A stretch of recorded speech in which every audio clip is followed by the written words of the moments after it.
So a year Mensah wafi 2025 mu. No se aba pa ho sima no aduonu Mensah yatena se no pay.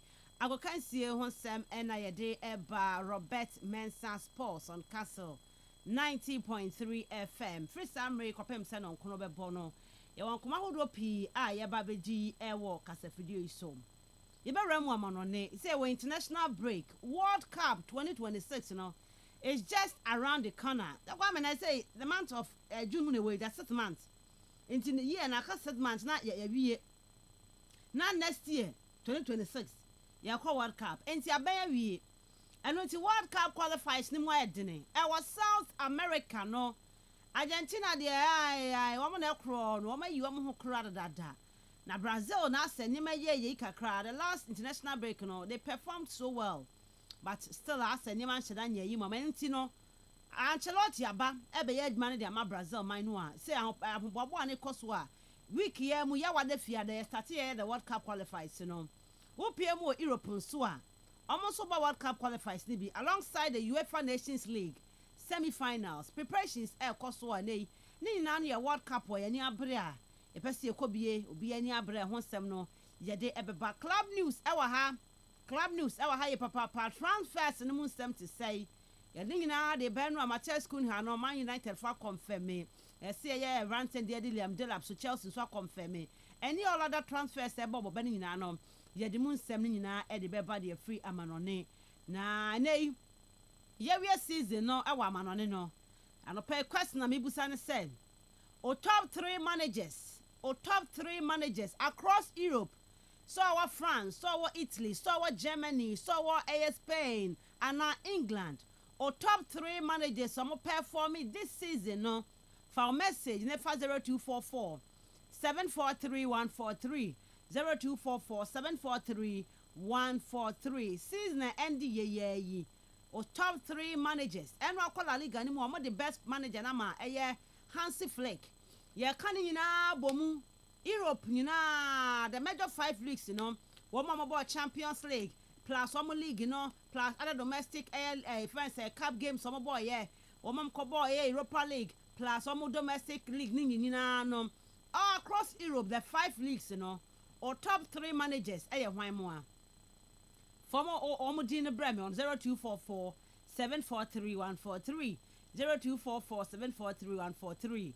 Na yentumi any hon komo FKK bano de akwama no we be the first segment of the show no so and ye ba be komo 48 hours after Basake Holy Stars and Nations game no yen sha dan tehwe emfam free the Ghana Football Association honum any more disciplinary committee no yen tehwe nyame adma weekend and ye board the final round of matches no we no bibia che say no never be decided the winner of the title no be anyam fankoye. Na matches ben was somebody go akwemu for this Sunday, this weekend. Final matches are ever so the Ghana Premier League no. He be di hon komo ra jero match they are to just say nei. Do he na mesisi nyina che so racket to kreku. Aduma no de onye ni ye. San komo yi and na the first segment no ye ba be shame. Say bibia kwa kosi pa bepem samre. Asotwe be na ekom penya makọ GFA website. The last time I remember my friend FA Communications Director Ura Henry Asante Chum. Now concerning some Black Stars issue and the issue that's my catch him say I should go to the GFA website one no. Na mekwa konya information any information when I go there I'll find it. So I was hoping say can open come sorry ye no. Nanka de see obasake no kwame na anka da honom 48 hours ni o. I didn't see Sunday and Tuesday. I just say almost 48 hours, About Pem Samri. Nothing. Be bien F and website when a criminal. Be bien F website one ma. Casadia for the sea and home. Racket or coconut pound for. Hey, just say I have some power. I remember power remember two about for the first time, Ora Georgia Free came a whole lot of people don't support you. Ora Georgia Free. Ora Keto Kreku Bem. Honestly, I was surprised. But Ron also so answer that who because FA Cup no now I am an IFA. So people thought okay.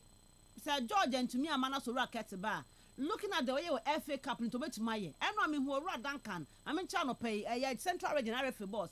Can near the buy so I am a charm no Timo or the tree or the coba. What I say? Our dear Dumani, the any hour, I better the future, the best you honor about talent air hands no. Honestly, I had dream. Sir, ya idea where you see.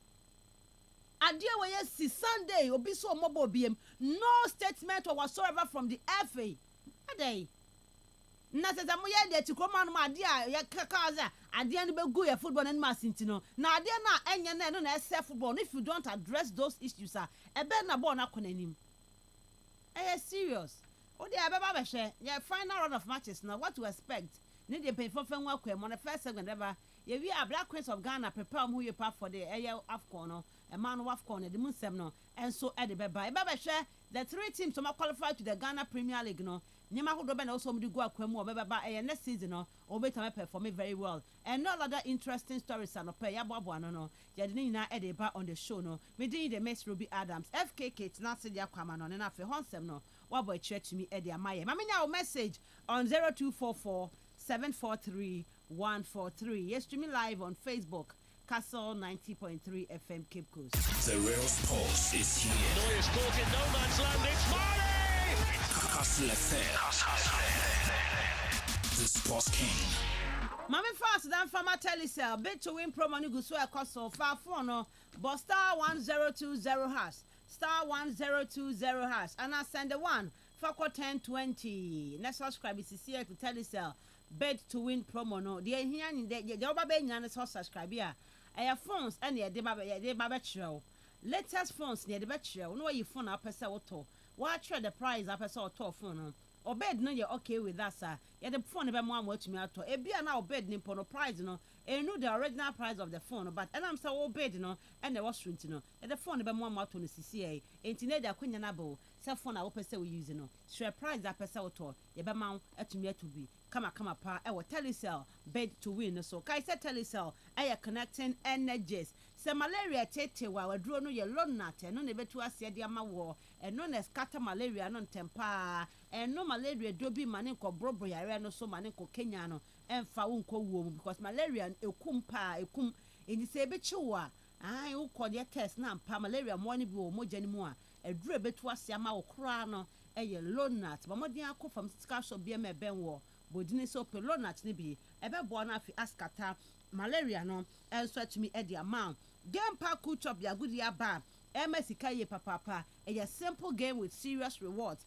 ofa phone no a no abo star 946 hash star 946 hash unya bope numbers 1 to 36 choose bako fa draw ni faska kakra to achire e ya draw na so number ne ba outer sika ode to achire no ye bon from 26 times to 30 times at the amount into for example numbers 1 to 36 no me boss staff 946 hash no me choose number 10 me the 20 Ghana to achire ma send ya call o me ye draw no number 10 no ne ba ya me 20 Ghana no ye bon homa me sa from 26 times to 30 times humpewe na per day very very simple ye draw no 3 times a day play bi now senior sika ni bidi ye draw no live abetima hwe e wo Facebook Instagram and ase X ne so e wo Game TV Ghana no Game TV Ghana be hu bibia live na wo sampa draw no e koso amanfo odi bi nto fa ho hyemu bi nanya bi etumi di game pack chop agudie no e na me kan for the ama okayo star 946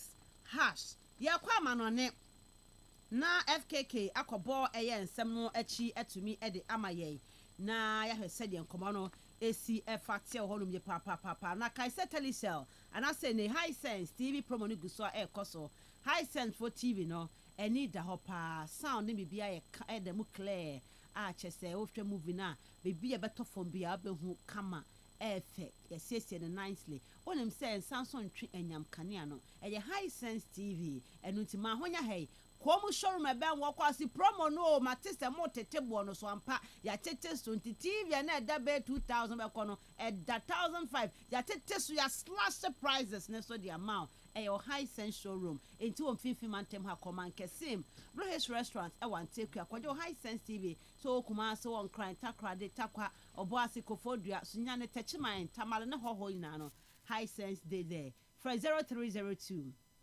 55 0000 0302 550000. Hisense everyday prices for everyday people. Kaise promo no kwa kopem the 8th of June. Inti mahonya ha. Yankwa mano nemra. The Rails Pulse is here. Noyes caught in no man's land. It's Marley! Kastle FM. The Sports King. I got my power, I got experience, I got do everything too much. And the old man who want to challenge me, hey, I'm okay here. This is my national flag. I'm proud of it. And I'm proud of Africa. Oh, you know, man, I'm too bad, baby. Bad, baby. Yeah, come on FKK. The question of the day. Somebody can to you and say, "Nay, yeah, we are season. No, my top 3 managers of the season. The major 5 leagues in Europe. No, your ball Champions League, Europa League, Conference League, your ball domestic air cups near GM. Or top 3 managers. Europe. No, for Mudine Bra on 0244 743 143 0244 743 143. Obiasa number 1 no Luis Enrique. Number 2 and 3 the FKK. FKK, good morning. Good morning. You there on grounds? Yes. You be fantastic. Slept well? Mami wa ni azam sure ni azam huni ma ye. Sa en ko se we no as me hu se wani ye ya na me de ma dwen na but nya hwe o de. Wow. And a Tuesday and a kwabna for that, of course, your day and a 3rd June so. Yeah. And then you are hoda ye kaya na Ghana raho the 3rd June is disaster. Accra. And I was watching the documentary, on Sunday. It was so sad. The car flood was FKK. We are praying, the time about my Ghana, Hebeka say, I feel where the Ensuya ton and so no, there be any flood in net on Quantaya pie. When you're many above FKK. And then no more back kind, no, your mobile yako, or more prepare, or more, so I don't for free mono.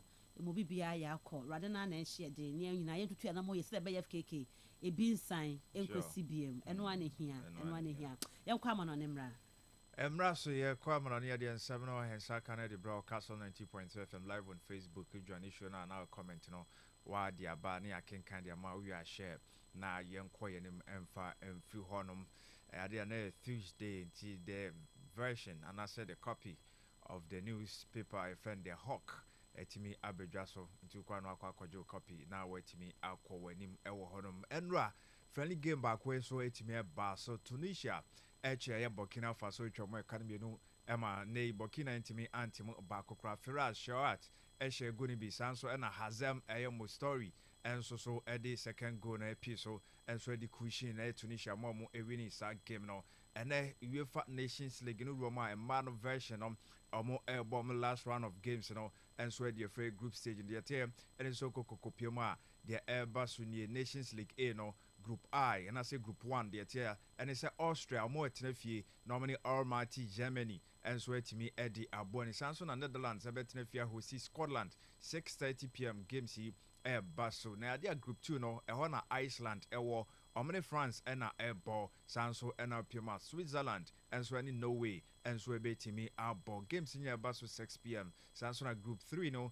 Portugal Omni Belgium airball Spain and so any England and so be to me ball 5 p.m. normal games in bus group 4 Sweden and so any Denmark airball Sanso Wolves and so be who see Italy normal so to me ball 5:30 p.m. normal games and so to me so honum na yenko League B ena group 1 upiema Bosnia Herzegovina omo any Northern Ireland ena airball sanso ena kokopioma adia Poland and so any Romania airball 5 p.m. games in Basso group 2 Greece any Turkey airball Ireland and so any Slovenia ebetimi abo group 3 Finland any Serbia ball Hungary any Belarus any ball sanso group 4 Albania any Czech Republic, Croatia, and so any Ukraine, and I bomb games in 5 p.m. 99 so no 8 me air Basso Ewo na yenko League C no ɛhɔnom na group 1 no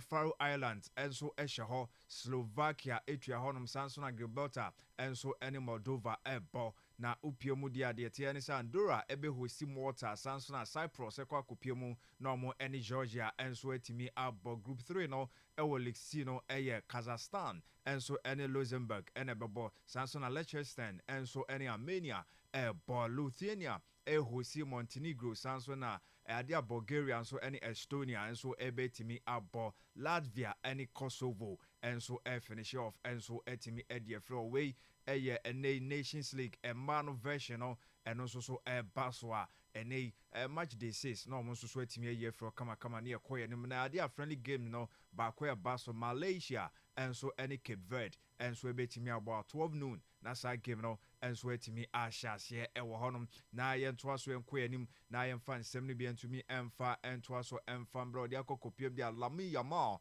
ɔno nso so ɛtimi akasa weekend Nations League no Spain for more big game ɛbɔ ɔmo ne France na ɛbɔ na Lamine obisa no sɛ ne Ballon d'Or no aberanteɛ frɛ no Ousmane Dembele wɔtimi ɛde PSG agye Champions League na mu bɛyɛ den na nka wa na asɛ dodoɔ na asɛ wobɛtimi agye sɛ wo chances no hu ni sɛ ɔsɔ no ɛnya de ɔdwendwen Ballon d'Or ho saa ade ne focus no ɛhɔnom club side any national team so betimi performing no no so nyoma konkan etimi dia ma na ebisa sɛ na ngindi sɛ ade no France kokohia sɛ wutimi boana Spain mo wi omo Ballon d'Or no amanfo be vote dia ma o se da bi na omo dwen sa de no nti omo sɛ just one game pe na okobo na wini anu nti na Ballon d'Or no ye dia ma o se da bi the whole year overall performance our boss so many games so many competitions and on more ball entiano and your best so na yetimi the award na dia ma enye game ba kope e Nations League na ebetimi ahwe so enso a vote dia ma no yensema team dia ball so no or hwe so be improve next season e kono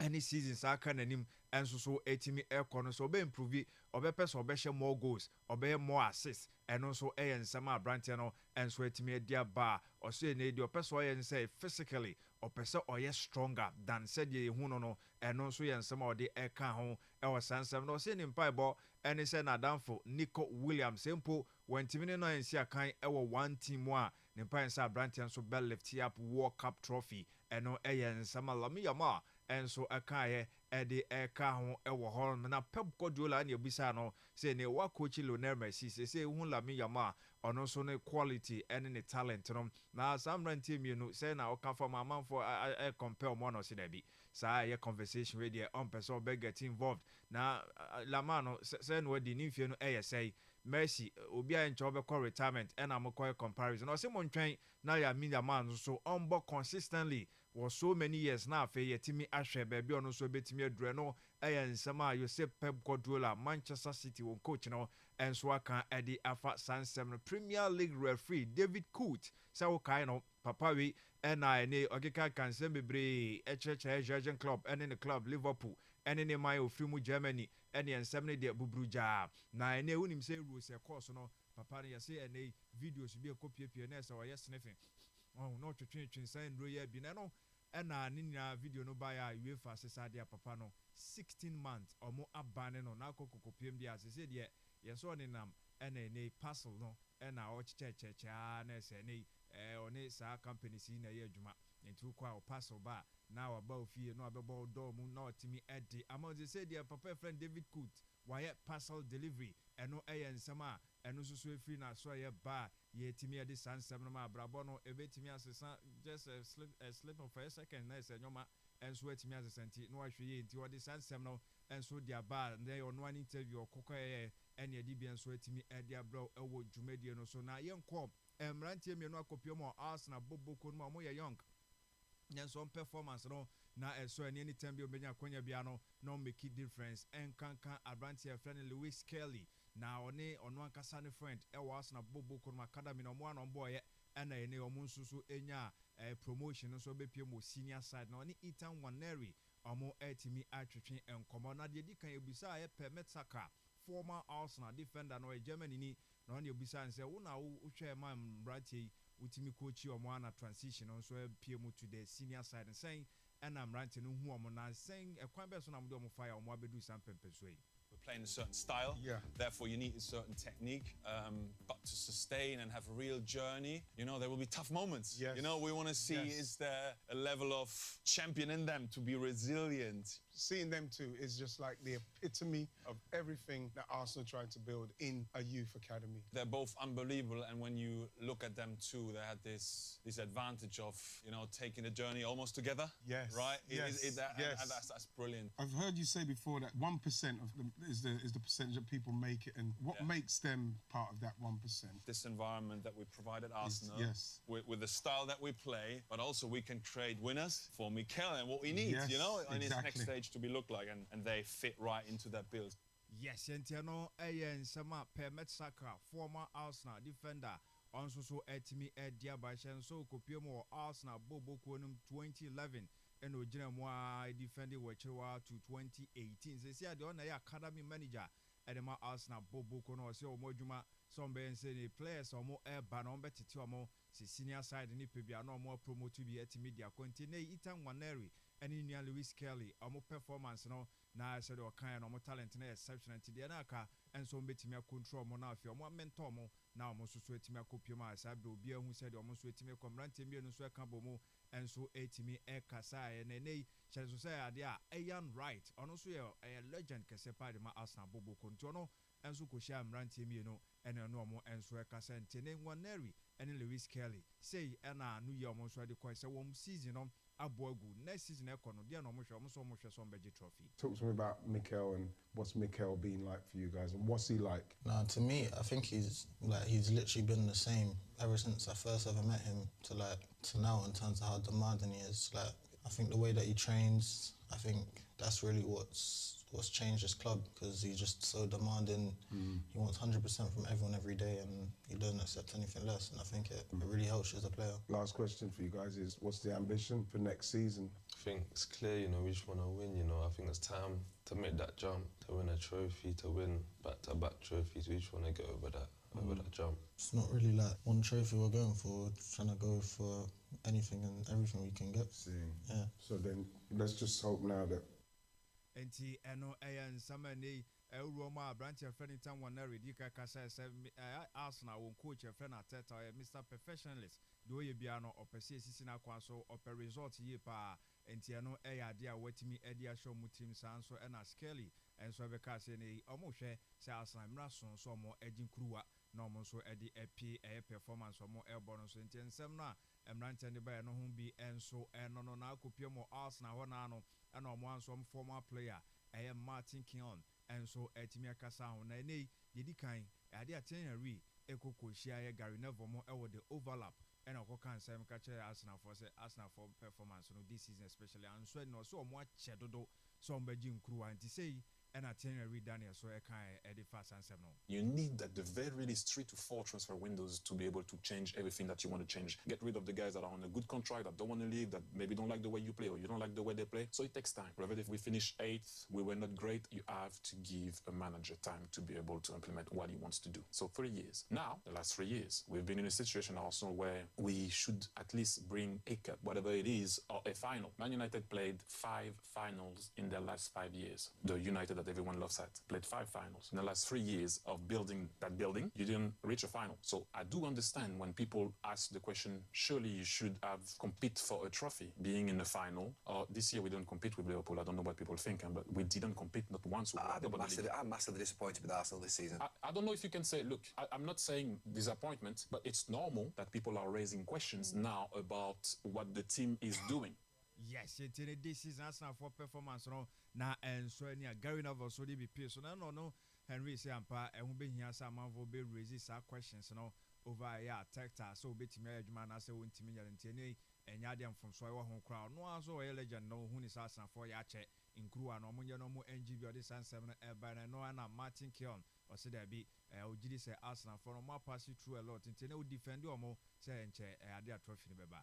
But what you could say is that he understands it because he knows the expectation of that football club. And it is true to say he was there many years. And I think really the club now hasn't really been in a position until now. I think next season there can't be any hard luck stories anymore, Jim. We know there were lots of injuries, lots of operations. There were red cards. There was ill discipline. It's going to have to be pretty well perfect next year. But they are now an elite club again. They finished as a Champions League semi-finalists, probably the third, fourth best team in Europe. I would argue they're probably better than Inter Milan. They didn't get there, but listen, they put up a better performance, didn't they, than Inter Milan did. So they in and around it. They are now travelling that ladder. They're the first loser, then, aren't they? Well, you can be the first loser. Sometimes you have to be the first loser before you can be a winner, and it's how you respond. It's a pathway that they're on. It's a painful pathway. In a fairly disguised way is listen, let's be real about this. They should have won something by now.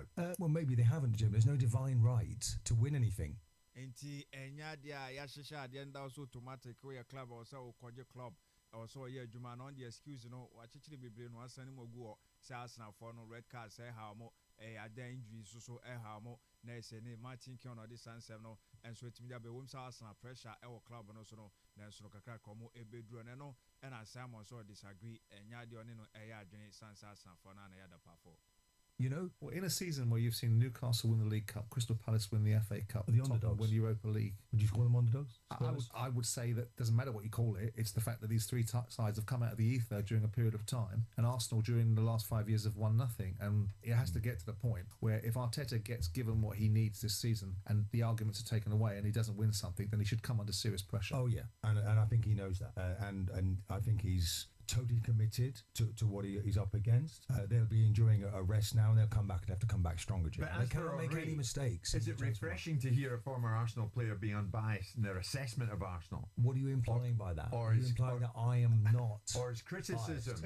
Enti eno yan Simon Jordan kan say ne etise kwa Newcastle mo Tottenham mo agin crew mo edi echere Arsenal the last 5 years mo dia no ewo hin enti ene mo nya na adwin so baba be defend it eno eyen sama no so epie so no wie no eno say Arsenal omo kwa no so obi ahu second omo baba Premier League no ne ohwe this season Champions League last 4 ohwe teams omo ya dia na Arsenal ka hu ti amanfo nya botre. Are you now ready to say this lunchtime they should have won something by now under Arteta? Something significant? No, because I think that I respect what other people have done. I respect what Newcastle did, how well Eddie Howe... But that's fine. But should they not have won the Carabao Cup this season? Well done, Newcastle. The FA Cup this season? Well done, Palace. There's no should. Should they not have picked Liverpool, having come so close before? I mean, Henry said they didn't even compete with Liverpool. Well, they did for large periods. They never got closer than 4 points. And that was the difficulty for Arsenal. You're not as strong as Henry. Never put... No, because I think sometimes in that race when you're building, it's where you've got to look from where Arsenal have come from, Jim. And the likes of Ozil, Aubameyang, and all these players that we're having to got rid of. There's only really one person, Saka, really the only person still in the building. But he's right on Man United, isn't he? Well, they played in League Cup finals and FA Cups. It depends where you want to be. I'm talking about being one of the best teams in Europe here. Arsenal are third or fourth best team in Europe. So you can't beat them with a stick and say they haven't progressed, because they have progressed. But it is time for silverware, because you need to win a trophy. You need to make your mark at a football club. And that's the next journey. And I want this group to be able to achieve that. Now, the manager talks about oxygen, hurt, using it as oxygen to build on, and that's what they got to do. But they can't make any mistakes in the transfer market. They've got to be right on it with the signings, and everyone has to stay healthy and well, and they have to show the discipline, which they didn't do at the start of the season. You could say there was difficult decisions from the referee and things went against them. All this in a season that Tottenham won a European trophy. We can say it's lucky Arsenal now when the fans sarcastically sing it, and Arsenal always, making complaints. No, always cheating. I don't think it's that. I think they're very much in this war to win something, but you have to respect the people that have won this year, and the guys will go home this summer and they'll have their trophies, and it has to hurt when you see them walking up there getting their FA Cup medal. Yes, I know you're so much a typical Arsenal fan who defending your man who do and so it's made them Arsenal Bobo Kono, but I know and I'll cancel say who been your Arsenal for some winning Kua in Teno here, Tottenham more any or more winning FA Cup no, Anya Biano, Crystal Palace for no, Carabao for no, Newcastle, Mokwa, Omubenya, Medalbi. And so the chair one support and sending one a bush for a trophy in there and when you assassin for and so bit me I transfers and also Munyan right Sanso Enna in discipline and how more last season and also in our non so 18 so normal so 18 stay focus and no idea betting me a bomb year pass Simon say X factor and only idea say I am Mikel Arteta, so you're not right in Quadia. Why not? The ultimate expression is a good fight is when you win, not when you put up. And so for Arteta, it is now a situation where you have to be in the fight, don't you? Well, yeah. Arsenal weren't in the fight for years. Anyone can participate in a fight. Very people can win it. So they're participating in fights, and your get out of jail card this year is that they get to the semi-finals of two major tournaments. I suppose you could say League Cup. They got smashed in the League Cup. They got handed their backsides by Newcastle in the League Cup semi-finals. So you look at this now and say, with Arteta does he have, the big thing is, does he have, despite all the progress, does he have that X factor, that gene that's going to take him from being somebody that participates in a fight to somebody that wins it? And then what fight's he going to win? Is he going to win the League Cup fight? Because then there'll be people turn around and say, well, what's that then? Right? Is he going to win the FA Cup fight? Or is he going to win the Premier League? Because that's where they're setting their stall at. Because what they are, Arsenal, is a very good participation club. They are now back amongst the participation group. Arsenal are there now, participating in the Champions League spots. They're participating in the Champions League. Yeah. They're participating in the League Cup, but they're not winning anything. And I think now that there is no real opportunities, and you can talk about... Inti Arsenal chances, and I'm sure that your class are unhuni, no moment on coaching in Yasa X Factor, no, Ewan Jumedia Odino. They said, yeah, strongly. Our participation on all the competitions now no matter kind season be a champions now but the last 2 seasons Arsenal for no compete well and strongly in TNA the X factor na bit me abwa mafia almost so etimi akwa animo no more akwa crew and no more no there only set chances now in shada any end the house and former Arsenal Bob na Simon Jordan and so ewie honum na yentoa so enko Rio Ferdinand and then J Matthias Cunha Wababe Sani Ediama Manchester United or say a good signing. Did he kind of brand any signing or say and also to me describe here? Matthias Cunha at Manchester United, he signed, sealed and delivered. Ruben Amorim said he was going to go into the market, get some players in. He needs to reboot this attack. We don't look like we're going to score goals in open play unless it's Bruno or maybe Ahmad. We've taken Wolves' top goal scorer this season. He's got 16 goals to his name in all competitions. He has, I think, vitally important when you're talking about recruiting players. He's one of the players that I mentioned a few weeks ago. If I was had a shopping list, he'd be on there. And he knows the Premier League, so he doesn't even need no adaptation time. This is a huge factor, I think. If you're going to go and buy players from foreign leagues, players that don't have the experience in the Premier League, there is always a risk. But he has the experience here. We've seen him here. He grew up a Man United. But yeah, he's obviously a Man United fan. And I'm hearing he's taking the number 10 shirt, which was Rashford's shirt. What does that mean for Marcus Rashford, man? So, I don't know. It said there's a lot of questions in terms that will be asked about that as well. It might answer a few questions. But 17 goals, 6 assists in 36 games for Wolves' team, I think is impressive. And no, Sama near Rio Ferdinand, or can find a former club Manchester United when new signing. Matthias Cunha or Sia Branton or Betty Abeshe goes in the baby. Idea already Premier League no watch into a adaptation. Be very easy. Eddie Amans or best settle into the club. Or see Omuhia more signings. Medford still crampo striker no Omuhia be one mobia.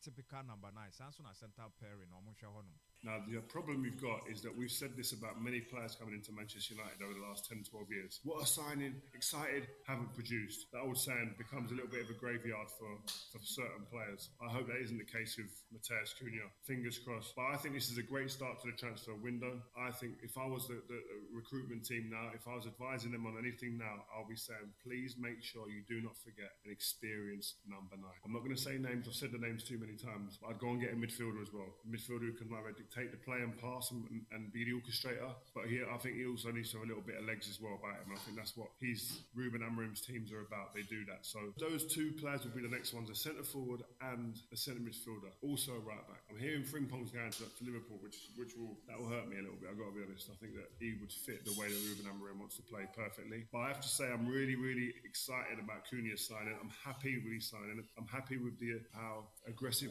we've been immediately, acting on it instantly. Go in and buy your player. Go in and get a player what you want. So, listen, the only thing I would say, when money's going to be tight in this window, 60 million, I think it's going to remain to be seen what type of work gets done when you're spending a big chunk like that. As much as I'm happy with it, it means there's going to be some going out of the door. And it means it's going to be probably somebody like Garnacho. Yes, and I know and some Romario Ferdinand, so I can say, team no so we hear more signings, Medford or we hear be any more still. Omunyo be Samson Echorum, no Mufabi Emma Mesha, or more aggressive, and so betting me a black club, no. I have branch a friend in Dean Horsen, so and also grateful to Madrid, so almost one opportunity, so and also Embranon, so I'm a boy a great club to say Real Madrid, and we and some of Timbia Bossy together, they can make history, and we and some of Dean Horsen, new centre back from Bournemouth to Madrid.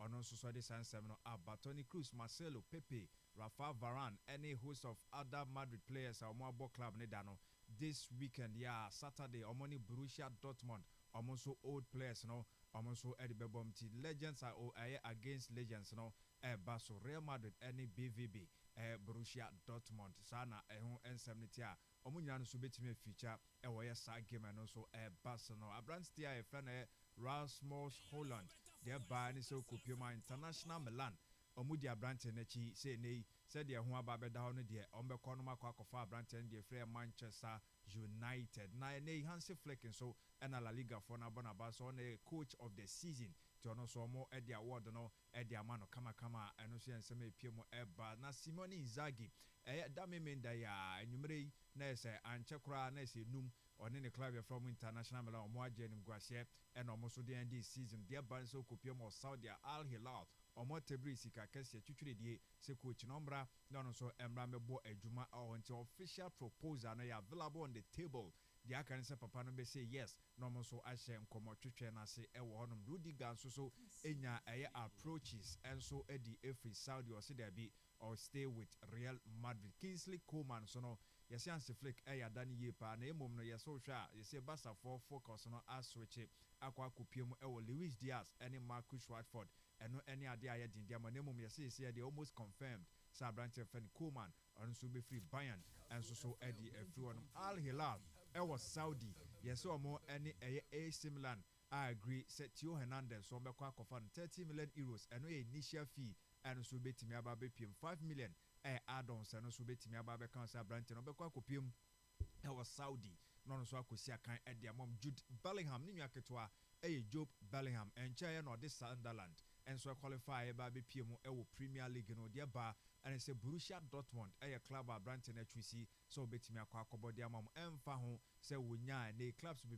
Premiership no say nkomo so ebetimi aba befa na mom no yesi 40 million euros and nisika na wa pere no obetimi atu akwa akofan AC Milan so ehwe say Luka Modric omo so be man contract ewo won club no mu na omo so etimi ama no aba besi akan edi amam new director friend Igli Tari yes open asem ye panto no ena edi animu so omo so nsa betimi aka na Brian Mbembo so yes we pick Manchester United over other 3 clubs ewo Premier League mti abranti no yes we a favorite so no so betimi akopiem ewo Manchester United. Chelsea as signing young chap Dario Esugo abranti no so from Sporting CP or a midfielder no so kwakosi akan dia mom 22.3 million euros and no sika no so APM ewo honoma abranti no be join no so akosi akan dia matches official thereby Antoine Griezmann so extended a contract with ATM Atletico Madrid 2027 no so the contract no abawe and found say MLS clubs be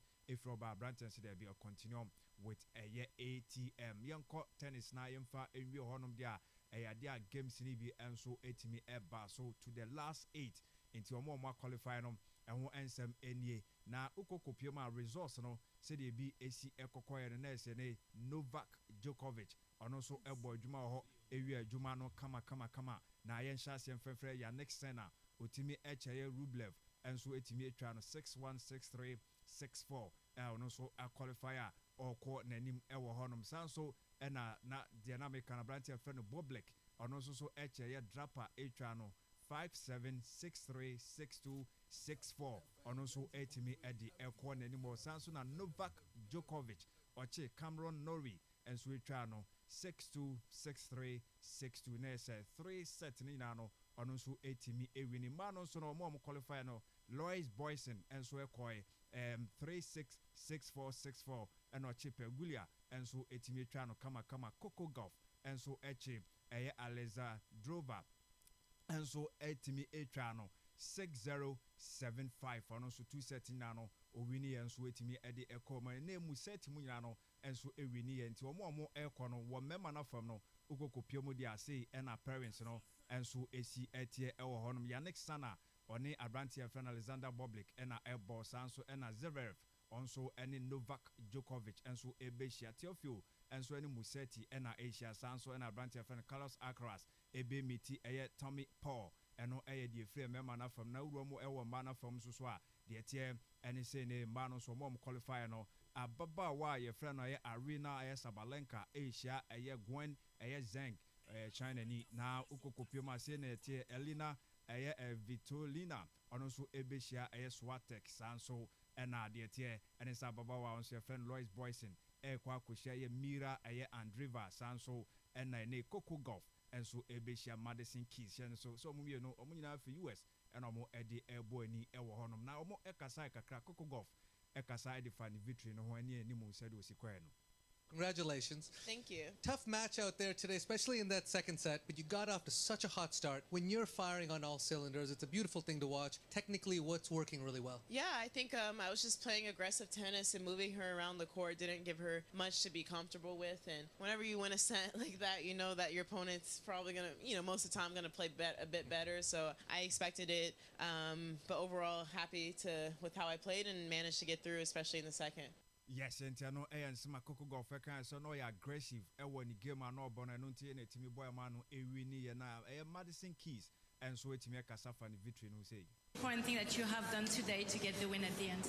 Haley's such an amazing player, so it's amazing to see her doing so well, and it was such a tough second set today, so I really just had to kind of make as many balls as possible and know that she was going to hit some really great shots, but just try to stay tough and make every game as long as I could and stay in as many opportunities as I could, and really happy to get that done in straight sets. Yes, and so I happy so no so it's me progress quarter anymore Cameron Norrie on Novak Djokovic area and also say no Kafao.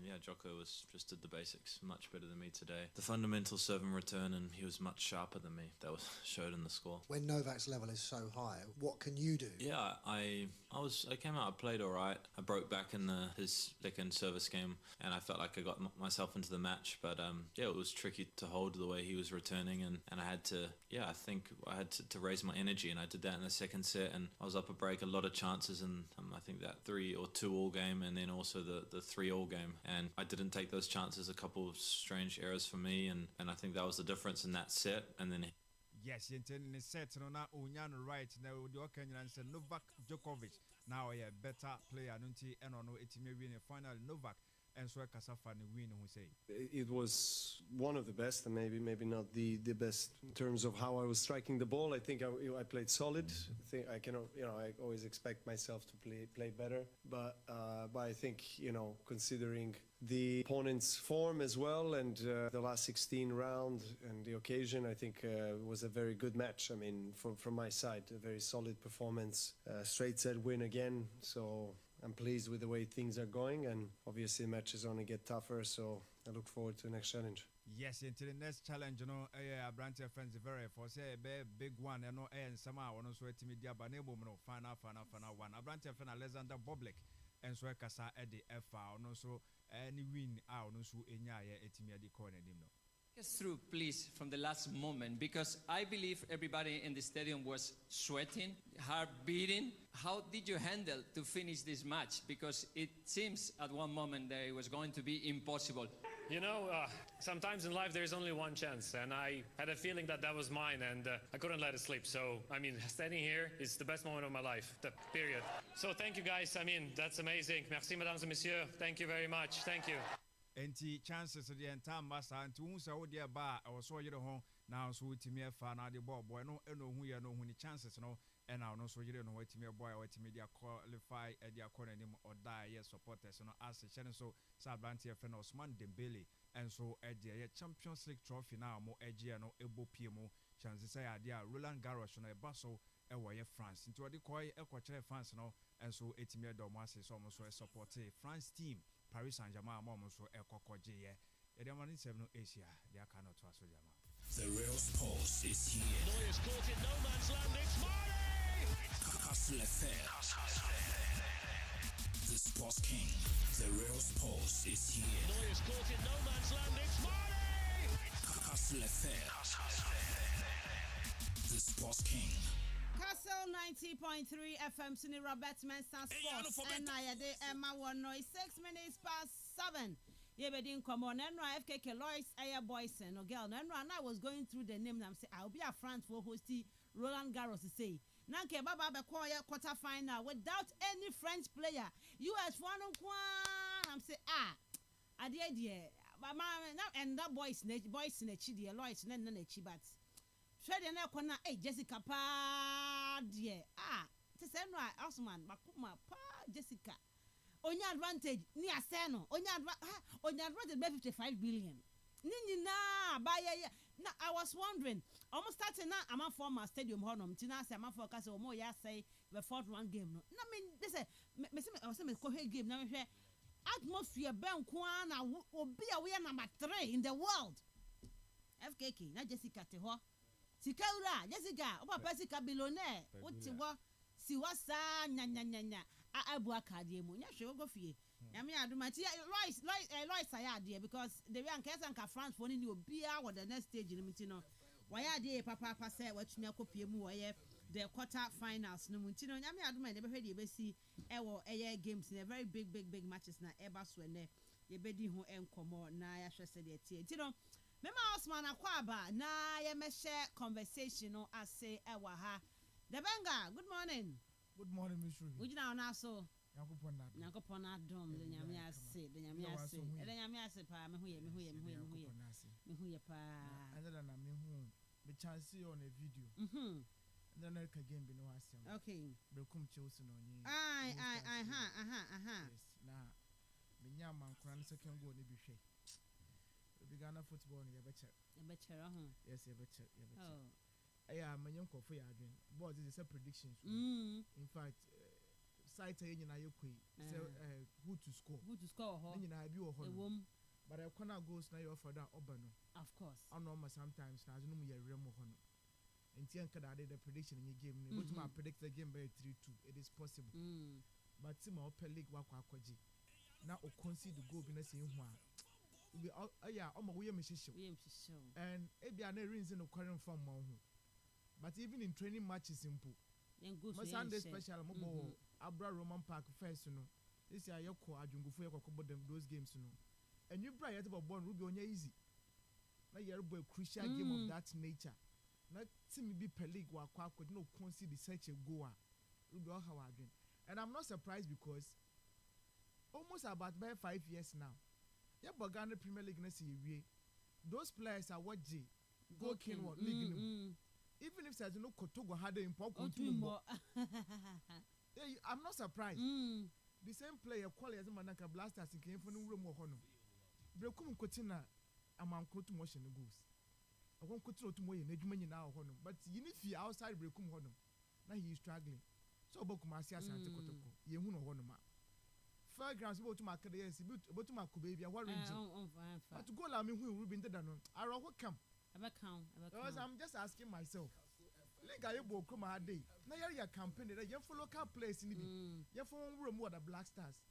Inside America there. Goalkeepers I would always advocate for them. Because I mean you should have a bribe goalkeeper on Conquest safe. But the attack you can open up for them, they want to know when she goes. And it is appalling.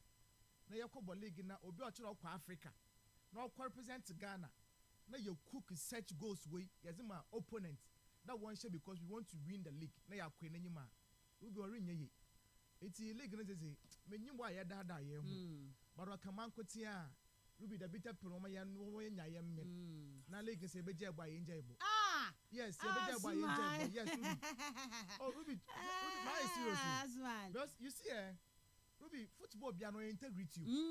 The competitiveness of the league. And the team of Chroma had na yɛ Spanish La Liga.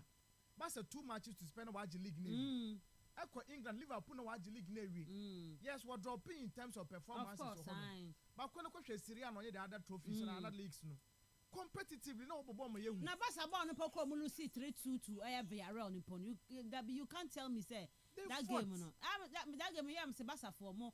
Obi a ball game obli omo GBA no. Mo na parade so na mo na mo na mututu nsasa am say o ma bo ko for ma bobo. But even on the day no game a basa for boy no. It was serious. Etino Osman I had because Ochiro be G League na ipakuna ka so ntum fo na ahonze ne mfa G League no yakwa Africa they would always expose us. Okay, and I told you I said the question of the day no and your top 3 managers this season Liga ya ball European competitions ni na ya no the mega 5 leagues or best coach the top 3 managers no for also there for 0244 743 143 0244 743 143 I'll be afford your money eba later on. I say good morning Kastle FM fraternity. We talk about hearts and Kodoko rivals here. Please watch that video. AC Milan supporters walking on streets, both male and female, beating drums with the casket of Inter Milan logo, happy because they lost against everywhere. I remember that video, no, and interesting things ahead. And also my top 3 managers: 1, Hansi Flick; 2, Antonio Conte; and 3, Anna Slots. Where from Mr. Chicks and ordinary no. And so Eddie Namisha we so Emfa Emra. Okay, we dear na meka and signs, but more the other sign. If I browse it, please.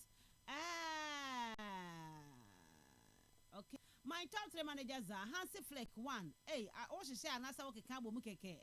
Luis Enrique and Pep Guardiola. Hey, are you sure now? Okay, no problem. Yeah, face you.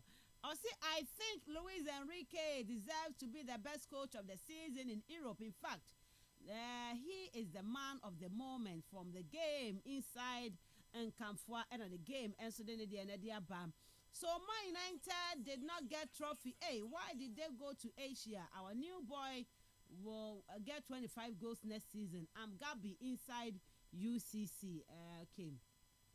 Good morning to you. I say to you all. I go by the name Critical inside Abueno. My best manager is Pep Guardiola with Man City. And my best player is Mbappe with Madrid, and my best team is Madrid. Oh, the way they on your objective as my can hold da. Okay, Mbappe, okay, no problem. Good morning to you all. Hala Madrid will kill Al Hilal, Fala, Vinicius and Mbappe get it in their day. Indeed, we deserve the Club World Cup. It's your boy, Critical inside Abueno.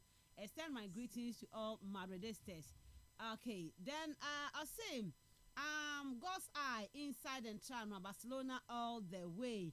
And Mamifa will soon try to Yamra. I'll say good morning, Miss Adams. My 3 best coaches for this season are Luis Enrique Martinez, Hans Dieter Flick, and Antonio Conte.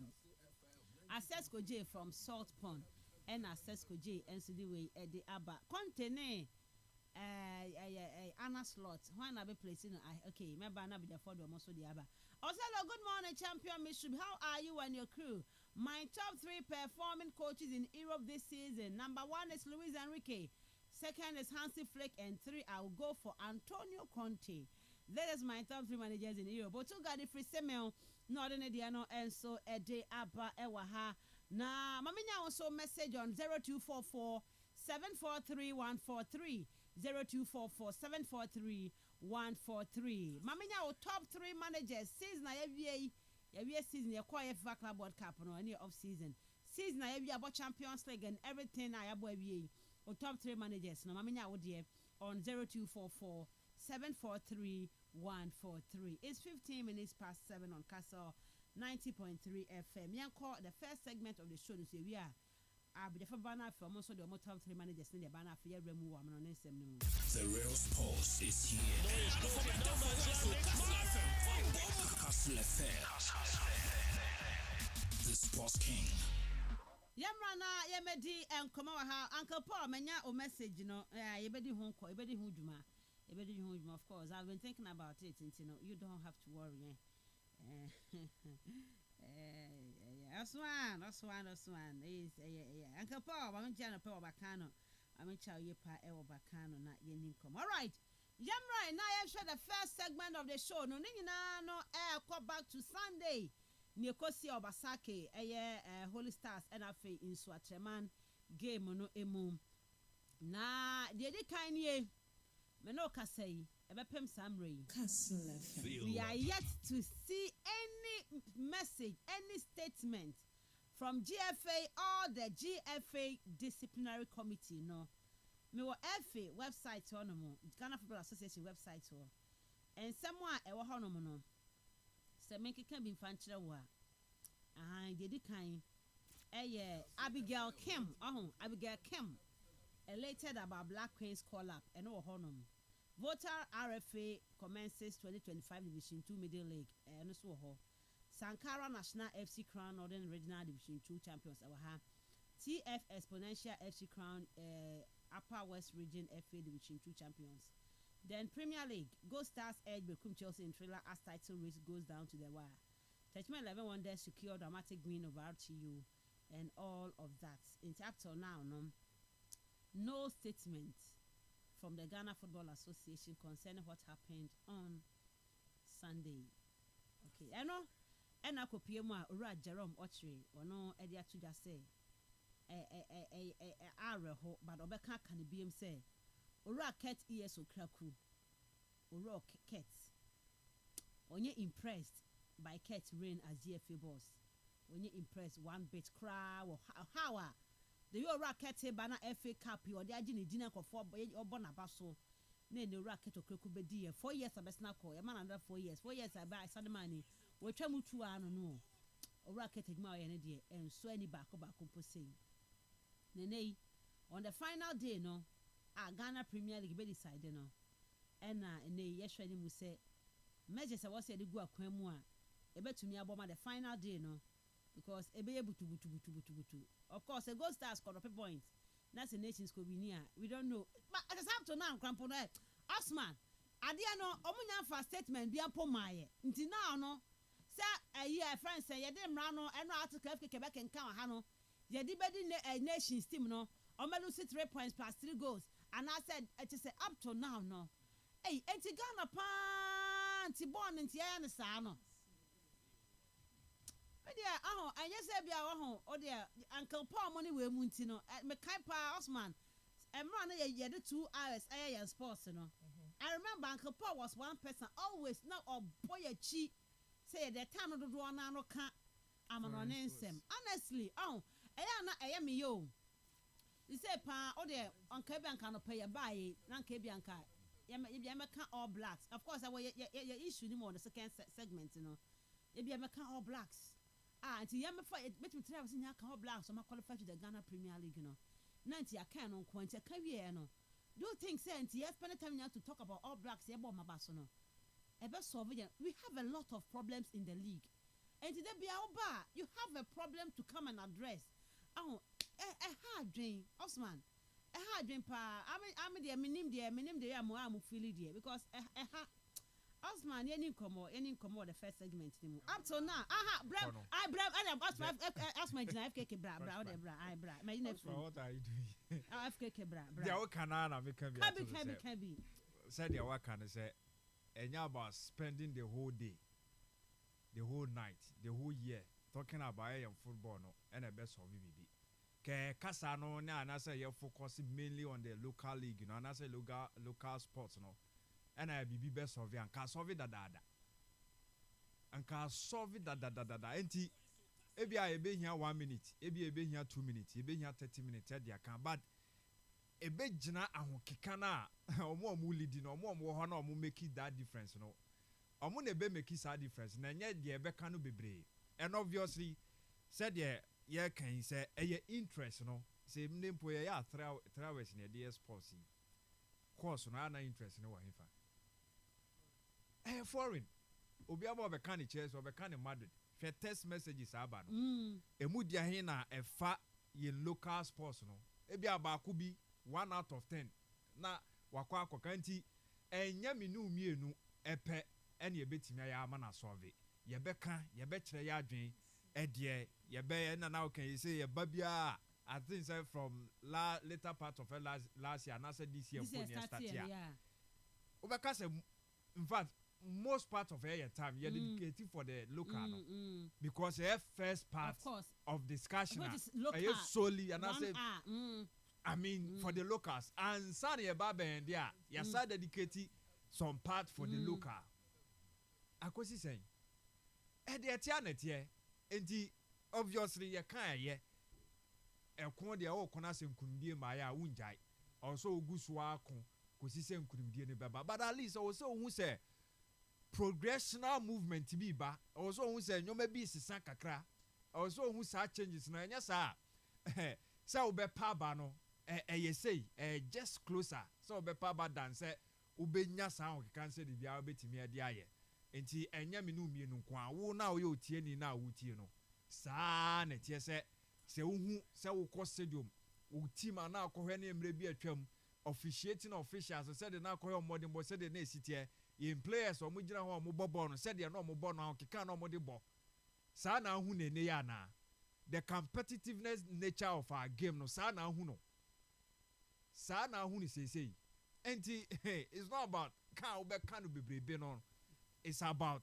omo honom ket na omo nyoma omo beye wo de eno ane ba beka no osma beka ne de awie okay ya ka bia meche na de akọ asman Miss Ruby anytime you can local football bia no ye nyankofo ma wo text message and also wo frɛ in fact sometimes ebi amena ya me negative in news ah wo de mo bia mo nya positives ah mo fa bibi mrem na me fa mra why ai ye nyankofo ma wo text mo frɛ me the last 2 weeks or so be texted from Ayifua o se me hyehyɛ ahorba yes because news about bia no o ye negative asɛm beti bia no as wadwene for ho pen with the common sense no onye adwuma se keto kreku ana ne GF mpanyimfo no nyinaa no ana wana wo run football no se rekwa kofa baby ma enyim da hade no enyim ebusuafo no ye kafa de se danger wo hade ya da mo kan obefa do a da be use another way but how is it that when it comes to football as ade bia ye be ya ye pray ye hu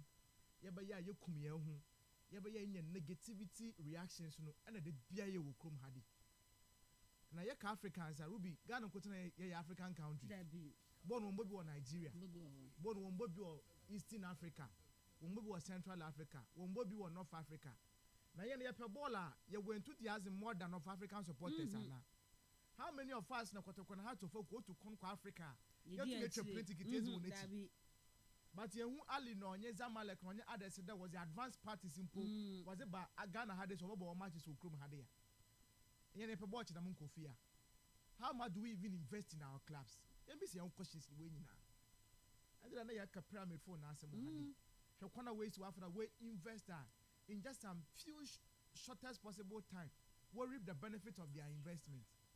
In Kroma, the people coming to invest their money into football within 1 year, 2 years, na you go on investment. They would just wrap up no way jab born here. On jab born here, but ya academy no why free. And I want for him for. Tita if so him for. These are the things that we are talking about. But also the yetin of Kroma Hade, if an engineer who Intiatino Kroma had a major incident in the heat up to the Ghana Premier League, the penultimate game move. On your day, game big keke. Like Fembra out bomber trophy being kade. Yaut in some work or do a hadeno. No more Botarian Banner, we are conducting our own investigation. So 2 days, 3 days, 4 days in front of the Ember out in Poa. And you the show consent. But up to now, I mean, you will say there is no reaction from the FA. About the pain by the Casa. Sabe some fun baka into also wakuma no bofu wakuma basai. This is the problem we are going through in Ghana football. So the Black Stars match amba na home minister na kase mpo wa park na nyama no zechi yakọ AFCON under 20 or Egypt minister okobi ohono sa wanko why but Black Stars friendly game sabe match am for so bi arenyi ho o park na makọ ho visit team no camp bia FA president, this is what he has been doing. And the 20 on Kasa and the 17 he doesn't visit them. But why Black Stars are about corner a J, the team manager management is Wonado, a Kasa Bahat the players. Maybe I see Kawano and a whoopee. But one Kasa prime product na every year my afton my wire kono. Yes, I catch on a kettle crack when you made your money. What are you doing about it? In the Yakasa Obakari Yumwazi. Yakasa obaka de enyim kasa because ye hihya ahorba na wonyim pa na ta wona wo so follow ball wonyo je Ghana football echi no say nempo sa anko stadium net na TV echi say Globe TV o say Afa TV o say Metro TV o say Adum TV o Ruby say hwe Ghana Premier League o oye wakono say hwe Ghana Premier League o TV da oye wakono now sometimes I blame the clubs because me a broadcaster we watch a game. Now we do want to catch a broadcaster and then no one say mamiska. In fact, the arrangement between the GFA and the broadcaster, and she said, well, any issue be you channel it to the GFA and from broadcaster no do. Ghana Premier League could send the clubs who show cameras, but the camera will watch a game. While turn mobiara we investment and Yamari Ukroma Obiara mpe because your dream and a born yet you will come had it. Nobody cares about it. Yeah, it is normal in our game there. Ya start the season now. Yan handpick a club star. Over qualify for Division 1 Nawaba. Clubs over collegation no. Yan handpick on one. In the other baby nations FC. the same club they were enjoying from the fruit of the GFA. Abakara was qualified by the Ghana Premier League. Yeah. I'm some of the ways to see. Obia food unqualified player, why protest? Now, why the point time one? One the with the Tiana. Obia and Casa Wong. Bre, was to qualify, it was a bay. In fact, all the baby no, not between Dr. Kwame and Aketo Kreku. There was so much in bed. Men can annoy a bad. It is okay because you come national team football. If you're trying to say not so good facility. Why not? But all the baby, any competition biano, Abrankasina was about. It is because now there was a certain favor beer and I bring Moko Konya or Hono. And here when the corner of the Yaka champion for them. On that personality Keto Krekuna Yam Power Semo. But I couldn't see after the Air Manager Association on Koye. But also no be penny interest into no. So benefit of a canana to when Miano Krope, they will come out and complain. In the year threatening of withdrawing from the Ghana Premier League. Whose fault? I am a fault. What do we have done? Yaman Koye, be more soon. You can say it here. Mechanic Croma Hade. Legon cities and on you mistrust a Buswan dwarfs. Abba Sama, verbal threats have come a referee. Into reference born on Concosi Bo. And then Croma and tell referees or Croma Hade. Born 121 to Moye.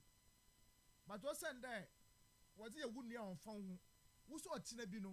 A bonus favor in the sight of the AFA. Whilst was a bayo. None of the Yaka penalty was me. The second penalty or Bell game in my Ruby. I'm some referee penalty was one born. It was a clear penalty. Yeah. No more. People a guy no ball the pan and son. As a different angles and shit. Okay. But per the a bad angle na any now original an offside position.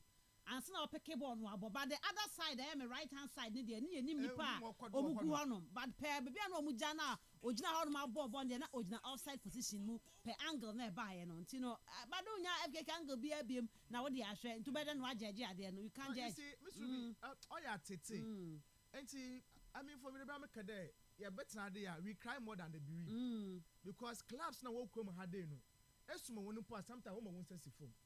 And I quite remember the last time Uncle Bob Befiade years in common. May I cuss about the administration. He even felt important as important being put you on. I said Division 1 for a day, Division 1 for a day, because I almost saw me okay crack. At least more headline sponsor. Of course, I've got one headline sponsor. You're quite the fool of the brow money idea. Premier League for no money free. Aye, no money free to be a Premier League for no someone back home, but Division 1 for you see, they feel okay. Yeah, for that attitude now. I know my boy, young queen. And then I'm there. Look at the sort of talent you will come had.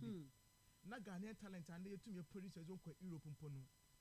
Someone should have a one dozen. And the young place all about India. One of them Nepal, on them Lesotho, on them certain countries. And ordinarily Ghanaian players, you shouldn't find them there. And Kayaka Ghanaian plan, Eastern Europe one. And I could be they are there. Saudi Pro League, they will be there. But because of corner yes, they run the league and the league on your corner. So on your academy player, or come right to Dream Academy be, or come with cheat be, or could your super agent be Oliver Western in some.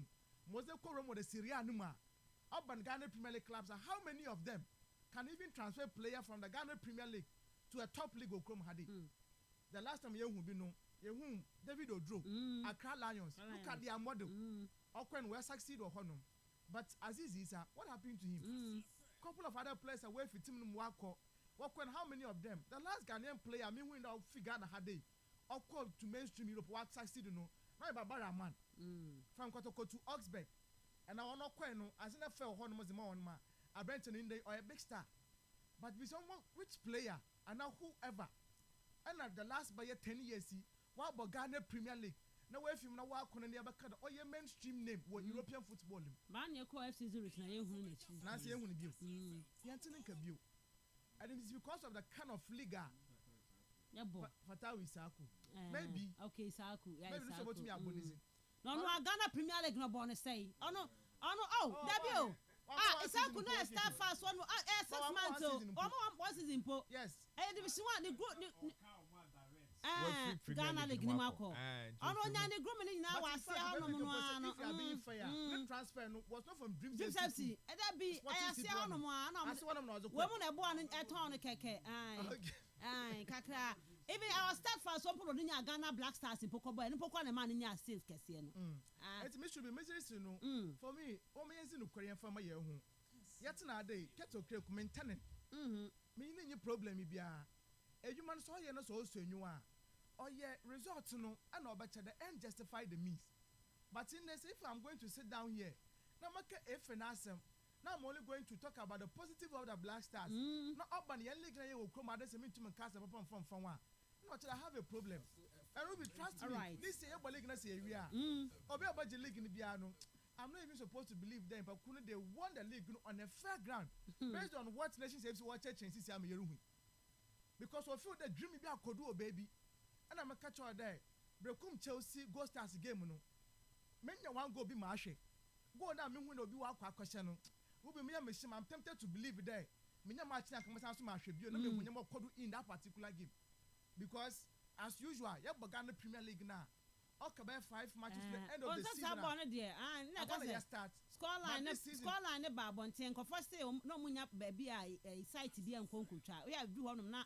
Motina a catch. Certain companies will be serving one Jimmy. Man to me and chat. I have one Jimmy because ought to be the man obey you. Me quite red apple. Not only Cotocola media my game that hole. Cotocola media my game corner. That was hey. Obey your father. There's so many games I can away. Obey your film. All right, Osman. Ruby, young lady is GF Kettle Creek. In fact, he's been disappointment to our league. I said when you're in a position, and to what you say, baby, so but at least a new person should come in. A new direction, new face of our league. Now, let's say around the league is Ruby. Or body baby, or by your clubs to club down one more.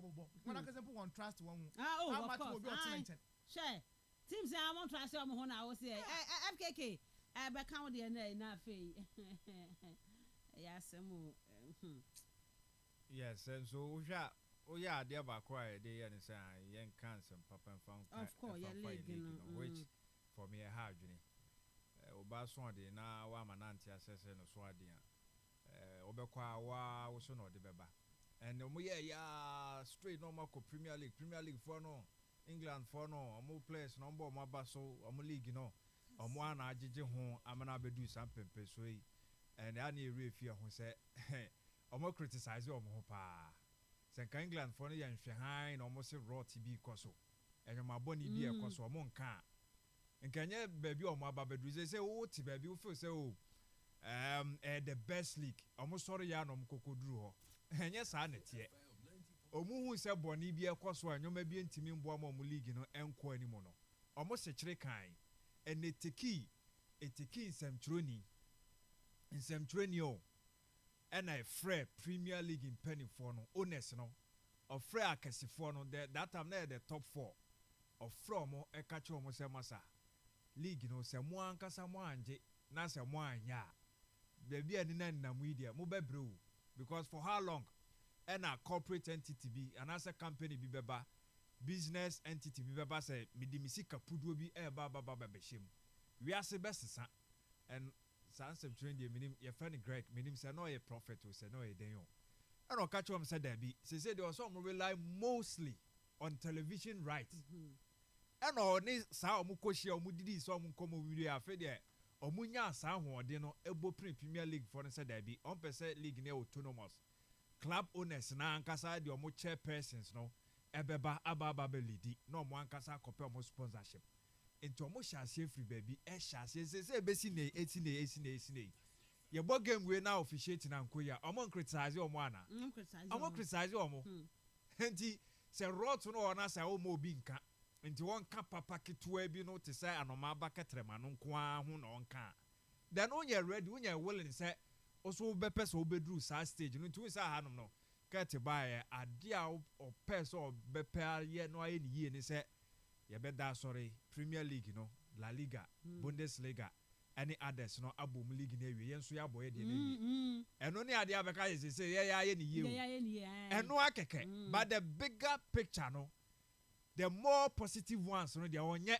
ekwan ya omo ye said the okasa obi aba be rich no eno no dia onhwe ho ne ye enye officiate no onhwe ho ye say players no be enriched clubs no benya sika no mo atua players ne ka ye no onhwe ho referees no so market tua no ebe solid emu be yedu na ba on time no ɔnhwɛ hɔ obviously woyɛ wei nyinaa it doesn't mean sɛ biribi nkonkosi biribi asi no nso no ɛnkɔyɛ nnamfosɛm na wobɛhwɛ no aka deɛ ɛbɔ no no ɔbɛsekyere na saa sotwa bi wɔ hɔnom a ɔbɛtwe ne ho afiri saa ɛyɛ discipline ɛyɛ committee no na ɔmo ayɛ ɔmo adwuma no ɛno nso so wɔnhwɛ hɔ nti nyame a meteɛ na mmɛba bɛka na anɔpɛ me kɔn tintini me nya nsuo bi no me ndi hwee no ɛnyɛ deɛ mbɛka no ɛna ɛbɛ meki saa difference no ɛbɛ meki saa changes no ka deɛ ɛbɛkɔ so aka but so ɔmo ansɔre anyɛ sɛ yɛbɛgyae namfosɛm no ɛnyɛ sɛ meyɛ club owner mewɔ ni club no na ɛde ma ba bɛbɛduru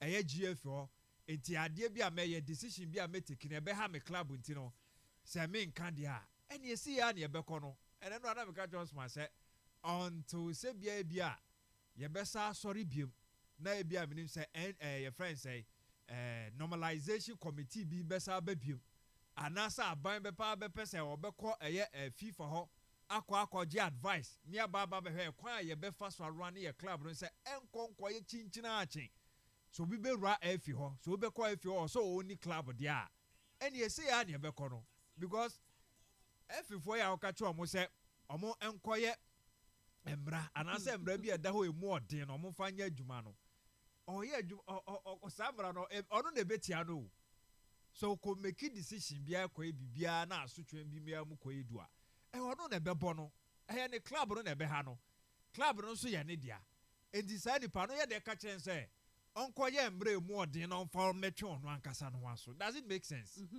it doesn't make sense enti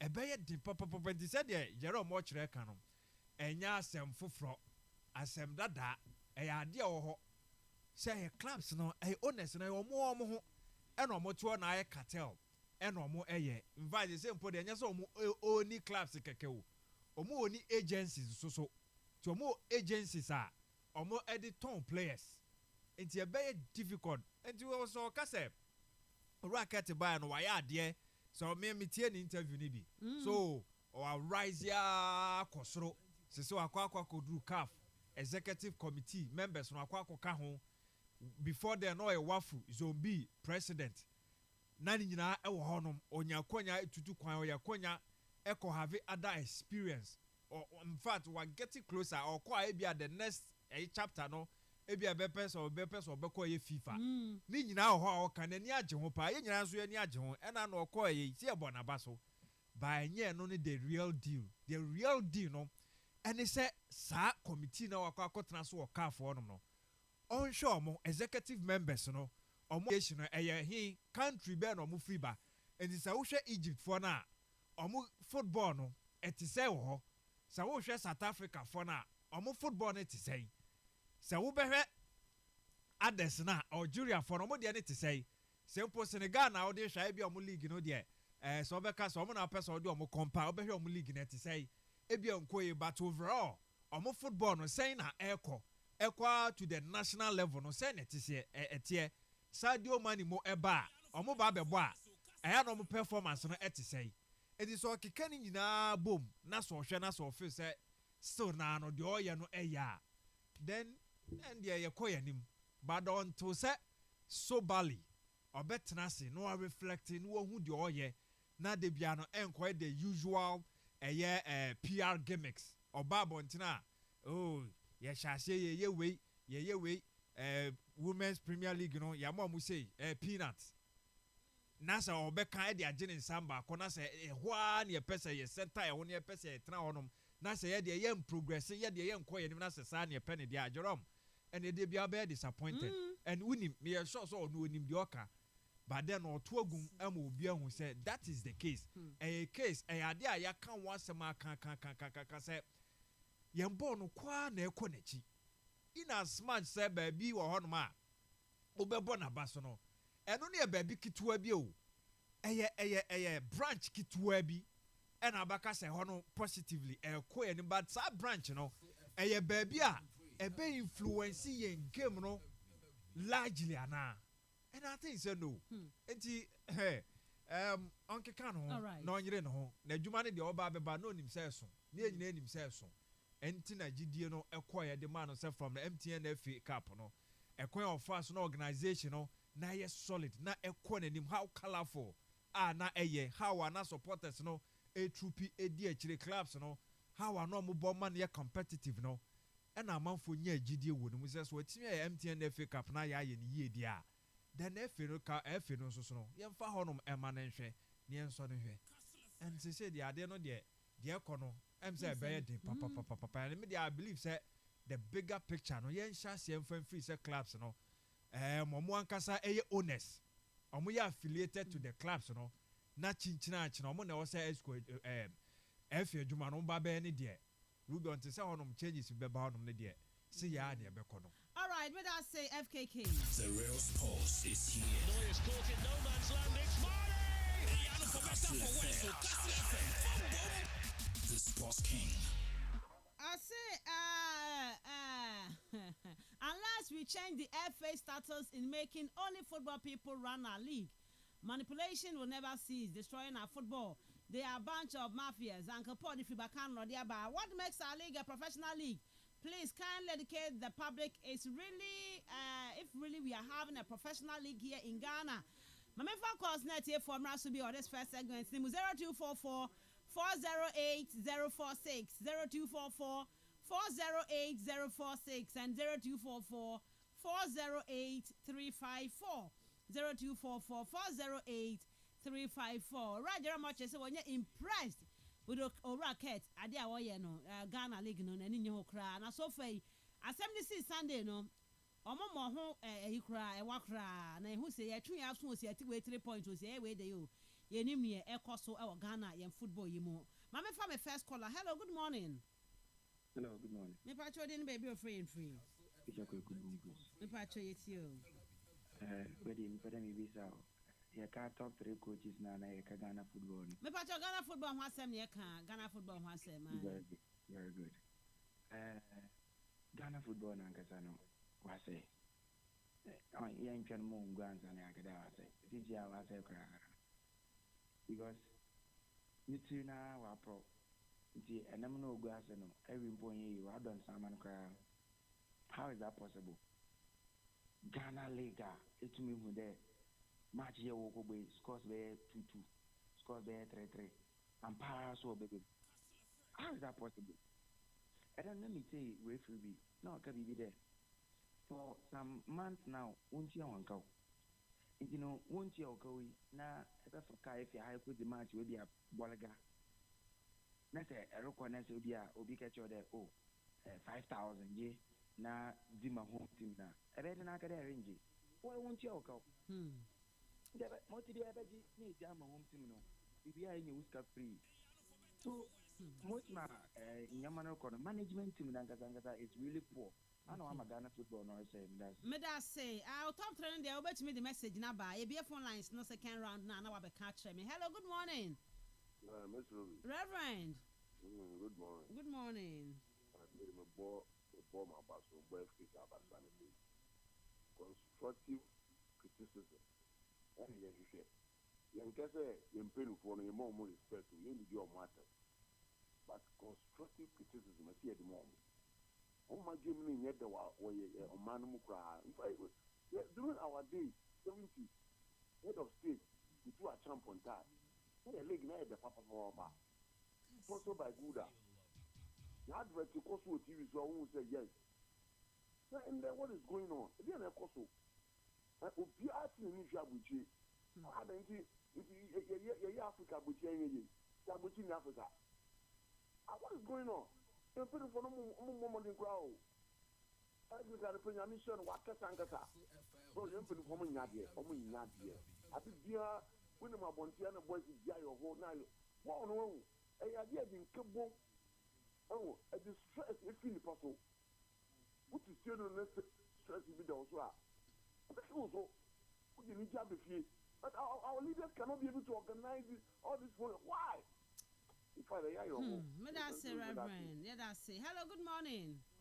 Good morning. Me ba cho din be. Okay. I'm testing if it's inside. Ba wait you. If I check yeah, you know, the first them no cry na or buy no cry no. Then you say going to cost again there. By Ghana and show for any team owners be no more or mono catastrophe, very Bible, dear your mood death. That will be all the people to go see a Bible beyond Oba and Yantia or Bayania if I'm better because what is kind of toy or the buy and any penny demand. The Ghana, the born in the area, the old says no more chamu corner. Won't be making GFP. That's that team owners, some woman somebody which business. A woman football business, yeah. But Ghana, the football business, and yeah, papa. I individuals, football is come mobile and come because Ghana football made it $20,000. Oh, Ghana had them. If you football, Ghana had $5, I can pay a beer and two times. What make Ghana? I'm a Ghana, you think, Papa, Africa, what's my ball? That's a thing I don't know, Munchukano. Yeah, fine. Now, what 2 years near Tono? No, come over Angola. No, call any man, Madagascar. Because the whole academy was $1,000 price. If you had it here and 24 discount. All right. Standing cooperation on more. Medase, hello, good morning. Good morning, Miss Ruby. Reverend, in your pastor. Miss Ruby. And the Pemam, good morning. Good morning, Pastor. I'm Mupumi. I'm Yadomia Huipa. It ain't a messy. Miss Ruby, a Ghana League easier. A Jauka could do a beer. Ghana, no, Yakolana can occur Umuadio. Or can occur not, yes, Umuadia. But I can for any, I can say. Nations way, yes, you're quite on fast over qualified by. And your home unit is your own. Yes, you're quite ambassador for fast so qualified by a friend is a safety. I'm name for the safety, all stars of the safe for. You won't be able now, and normally they start here, but if you are in your 2 points in the amount. Yeah, the be your man into 8 points, you bet your man answer board on the bottom of the. Yeah, try no 5 my. In a meeting, it is on the bomb because on the 2 points. Better points now, better points, and I'm running the 8 points. No, yeah, Chamom said, Oma 5 years yesterday, all starter. I think young Kofuko in a park, so we left in the so movie move. Kofuko in a park, so we call almost so maybe. And only at 2 points, the moment they qualify by league. Nation is the same thing. Also, not qualify, but the same thing. And the one I have no craning because I had the cocoa only any my ambassador. I know only a day a league, you know, Abedum Pempes, why you do a Debiano, what Betty League, the other Africa Biano. And fact, I did a MT FA Cup on to media. Every day, I sure that will be the cat, black Google man, because I know one match, who lose. Okay. But your league party, Miss Ruby, your bed didn't share Amankona. And now they are among them a back campaign. I'm going to use the blaster because what we should be I never pass. What's that? Medase, I'm for hello, good morning. Morning, Miss Ruby. Yeah, Evans, watch him, wait, just watch a cacra. Watch him, Evans, it's you. Miss Ruby. Ghana Premier League, you know, so baby, yeah, did them, to be other bed there, autonomous leg, you know. Ono mama Ghana football. I hear Ghana fight what I use the football, you know. You aje. On I had the Mazia who all could sunset the state. Be you over Abasasa. Because Basake, the Mazi were Yano Division 1 and San Ube Boo Premier. Division 1 were Yano Abasano. What 2 points of the moment? It's either Basake Onano or Cats. Nayanku only two of them are Bibiani and in favor of Basake. It is a Ghana League, no, it's a Bushia. It is a Unio woman, that a color can there, football, but Union come on pass. It's the man of Boko. Now, FK Castle can all one of Butimash and Breda Manano. And then winter, I want to wear keep honest no. In the Ben wish will be against one. In the Nato of Beshambler. In the Ghana football, said them autonomous number. Mobile Kwan. Miss Medase, Evans, Miss Medase, and FKK. One sad news as my dream course, so I say, as I'm not seeing now, walk on home. Now, I'm out for so can't send P. And I know where Crampo Bono boy they say no. Oh, no more starting, just had no. Mamma Fakola away. Hello, good morning. Good morning, Miss Ruby Adam. Aquarium organizer. I pay me Micha when I want to go for you now. Nasa, what about Nasa, Bakula Union Kawa and pass to her. Jenna Ghana leg in Jenna Lonconim. Because Urban the Mad, WBI, Yelligan, Mopokra, and listening for two. The cats none of this, you all could be Ghana football, and I hear watching on the Ekaran. Cats watch him Ghana football.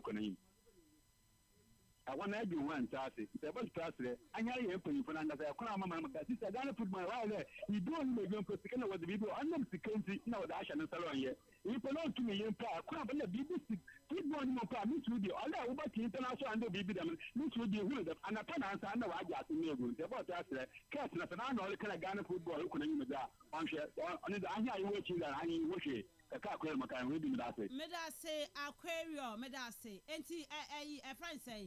So abetamwa FKK abetamwa so goes no say no. Yes. What who says how goes in your goes papa. Then we talk about all that na akoya nim. Enye say my menfa bellas to na menfancy. Hello, good morning. Good morning, Miss Woody. Boboski. Miss Woody. Boboski, it's you. I am a young there. Anytime you say your credit, you have Ghana League of Mass. So I do not woman there can or you group so they can. Daba quality can Ghana League in your bayani year, so by your papa. Say that you're born the bay went in a fake copy. Because Liga Yabanellis came. The paying for now will comprehend this came Micabonus or will comprehend this came. On one war bubble leg, war bubble match now. Will book come over from what I told you. You'll go your point here and find your green Tiaba, your fool Skayabagi. The book of Minimba Maker. It's a leg in a say. I will pay in a buffet. Signal quick no attach and the point in the man find your green tea. May beg you move forward star. And a leg in the Abba. It is what book of Nessa. What book a cave, a bucket owner, no so could you car. It's over or your confusion. It's a leg in Ancasia, but only you good by 5 years. Nothing over the pick up a side of Bonidia. I know one touch. Yes, why do you? It is all about alternative to man. And alternative. Yeah, no more Babua. Medase. Okay, hello, good morning. Salam alaikum. Wa alaikum salam, Komsheni. Miss Rudy. Komsheni. Katra, Dana Kuna, Wafra, Uya, Nonja, among Kuna, no for the good team. Can do what you mean among Kuna and Yashi. Miss Rudy. I everyone a Ghana who will live to that table. What I am there, I took I very good. I brought for good season. You get extra to be put there. May a more foreigner, not before good season, Madonna. Into a knock on your that I go to play a bina. I'm not in your go can, Very good. I said, can you put me now? But what's him now? What's coming? I'm not I go for good season. You know what? What you know what I could keep. What am I going to write? And that one Kriala, Miss Ruby. I'm up for you. Medase. Asa Khalifa, the taxi driver. Ghana's first female sports presenter, a host and a commentator. How are you? I'm fine, thank you. Asa Khalifa. Nankani ye moi. Also your football, we have to be affiliated to a club. Of course. Because we believe that if you're affiliated to a club, we need your football mono, a mudo, what I said. And that's why I'm here in the town. But in any particular time, you look at the environment and so much. And to know, as and when I hear queen, not the environment to the sun. No, what to sound. What I say. And now, I didn't know what the years I don't know. Now, look at you, say, and no man could, and we should change it. And there are things that many people to be out say, this man ran, young one knockout, and to obey drama, we don't question who from India. Then it's up to you. Oh, intermediate, a collective effort, club owners, whatever, you are involved. But a number says it's affinity. And it's Mrana village when I had no own funny duma, or be able to. Meanwhile, if you are more someone can also help you up. My name say Mrana Dahono, say Unia Koya, no way you will need Obekoya, now what you know. I don't know matter, and finance and famba. Until then, say better say I'm gonna say. all football administrative should be get involved and so now be part of them, no. I don't think so. I mean, a bit maybe. Meda say, Asha Khalifa, I'm a last caller now. Me for this segment, no AC na into us. So, hello, good morning. Good morning, Miss Ubin. Honorable Jaru. Yeah, Miss Ubin. And I'm going to bring Miss Asamga Kram. Time was start to born. They put for why no, I can't put for now. Ah, so I'm starting on moon 20 impo. Like you wouldn't do what I'm going to stop matching. Yeah, that's my amo abo match. No, what I come and say, first up with we, or why you can't think you are amo. No, I can't think you are amo. Yeah, always when the way I'm born to be more. What's up? Now, I'm going to ask you, on your daughter was from 3 points. What's on what 2 under 3 points? Meda say, my father segment nisi, me bacho, they still a high, but some better was to be now. Yet to me, acquire names out of a boss gas on kind FKK. Say, club owner, no missing our man, I am Mr. Club, some woman himself can league him. And the first round of 1 year, second round was so about my catcher say, hey, Chairman, maybe I'm done 4 points in your hill to me, me baba me fool, scareful. You see? And see, at the end of the day, I never didn't know a Bepem Sammy, every phone and Cassam Fadi. Say, or more own. Now, club now, club bear. Who say, and Yankee as examples, I was a they say, at you for now, they cite examples, no. It is so far, Piacofa, but I can come fast to qualify by, and Obian, and he, or more bano, sad, the Anonian, so where they be bought your mo, and Branos also there. We say champagne for some sebu, a quantity that down home. Quantity that down home. And tea, a quano, baby or for a baby, you know, but far no timid idea. But nations, they are no, the amateur is also more per replay. Yes, replay no more per, which is difficult. Replay no more per. And then they, Dr. Kwame Chene Ket, and Abasaki Holy Stars, Una Soneket. So, Omoya adofo enti hwan na me nkontiano the critical moment at the president no critical moment but can be say adiesi and Tuesday adiesi Sunday how they are cha Monday anopa there should be a statement or a release of a sort ali so dia mo meka bibi oni nyina e de confidence e ba o e de gidie bi ba but why din na motiwo mo meka hwe ana amanfo kaguma se de mo pesa mo kano no mo pesa ebi mo ti ase se amanfo kagum no mo kagum and mo mbe equalize which is bad. Okay, my fancy name Rameto so and fama na yanko yanim I say look at the stomach cafe in Ghana. As for me, I will always concentrate on the foreign football. I don't even watch Black Stars matches and local football. They should deserve Ghana football. Simplicity. Okay. May I say for your message. All right. Remember, they can also their forum say, never hey, top 3 managers of the season. Not fair to me, Eddie Komo. The real sports is here. Lawyers caught in no man's land. It's Marley! Kastle the Sports King. Kwame sheni motivate ujidi say ebe fun ni love phone ni chita phone na or the best way for bet influencer e bet one the fufura abrochi cheni code no etimi mani nya sika course dudu o chiche no na chire sika dudu obenya obia betimi e bet influencer we e ya the fufura kra edikan e wo wiase afa na nyina free betway kai se nchihye kakra wo ho Gaming Commission of Ghana sashase woni fie no wo twe a enko ho bet ni wonyansem. Titi, abeg, fix me gobetete Ghana. No gari, no oil, no plantain, just beans then eggs. Hey, brah, that be dangerous combination, no? Problem no day. I fit handle am. For Telecel, we the Bob say everybody gets what they like. That be why Made For Me bundles day. Based on your usage, you get your own data and call packages. Fala! Made For Me bundles like the way you want them. That *530# then buy Made For Me bundles today. Telecel. Connecting energies. Fane say what the 1 Ghana cedi, every 30 Ghana cedis. Cool chalk. And I say 30 Ghana cedis, Edibedi 300 Ghana cedis. Cool chop. Na 100 cedis bet die, and no crowd easy cry. Dinkunim 30 times, ewo yibako agudi anymore. Near here, say, obey abapano, every otarikitsu ebimu, and matter to 6 ewomu, ama wedding kunim. Na anya enunquanano, Bobako, and answer bo and 9 impreno. Debia, Nanya 2 Ghana cedis free, won't pay way now pet game. Dial star 946 hash, Nashasia a bonus sia, and then ensa esha game pack agudi anymore. And yeah, Mawana won't be if you do watching. The real sports is here. Neuer's caught in no man's land. It's Marley! Kastle FM. The Sports King. Kastle 90.3 FM to the Robert Mensah Sports. Nedema on 3 minutes past 8. Emedin Komo Ewaman on 7. I'll say good morning, Miss Ruby. My top 3 coaches are Luis Enrique, Hansi Flick, and Anna Slot. Okay, thank you so much for this message.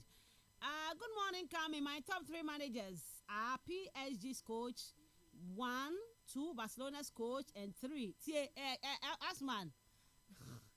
The top 3 managers. Number 3 is Enzo Maresca, Chelsea, sir. Okay, what's this?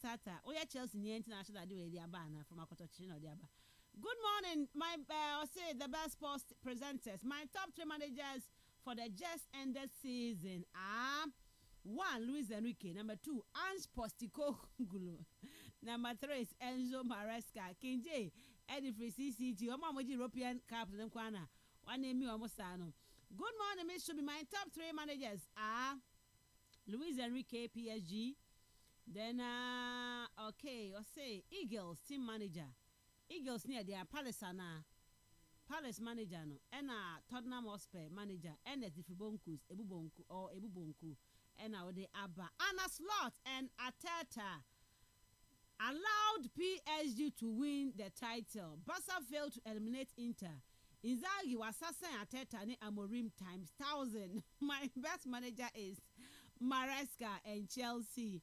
Medawa say and I'll say good morning to you, Miss Ruby and the Oebo Pandit. Miss Ruby, since I started watching football this season in Division 1, it's the first time there was no boardroom points given to the promoted team to qualify for the Premier League Zone 2, and that's Sweden All Blacks. Why not talk about All Blacks qualification? Listening to you live at Anchor Fufi. You didn't come out for All Blacks at home.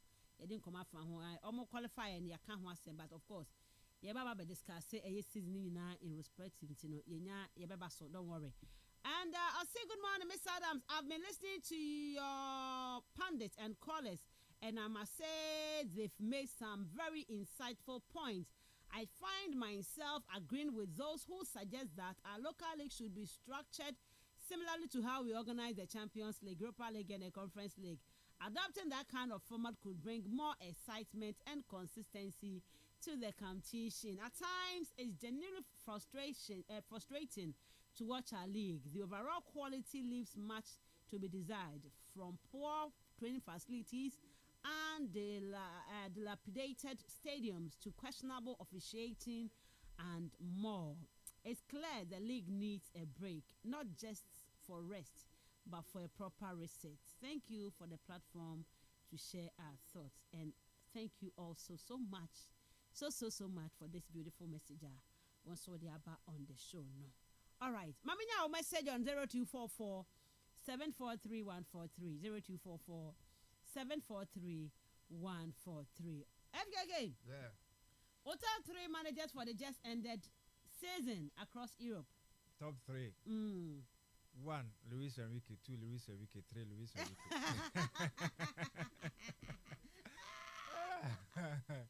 Yes, I think so.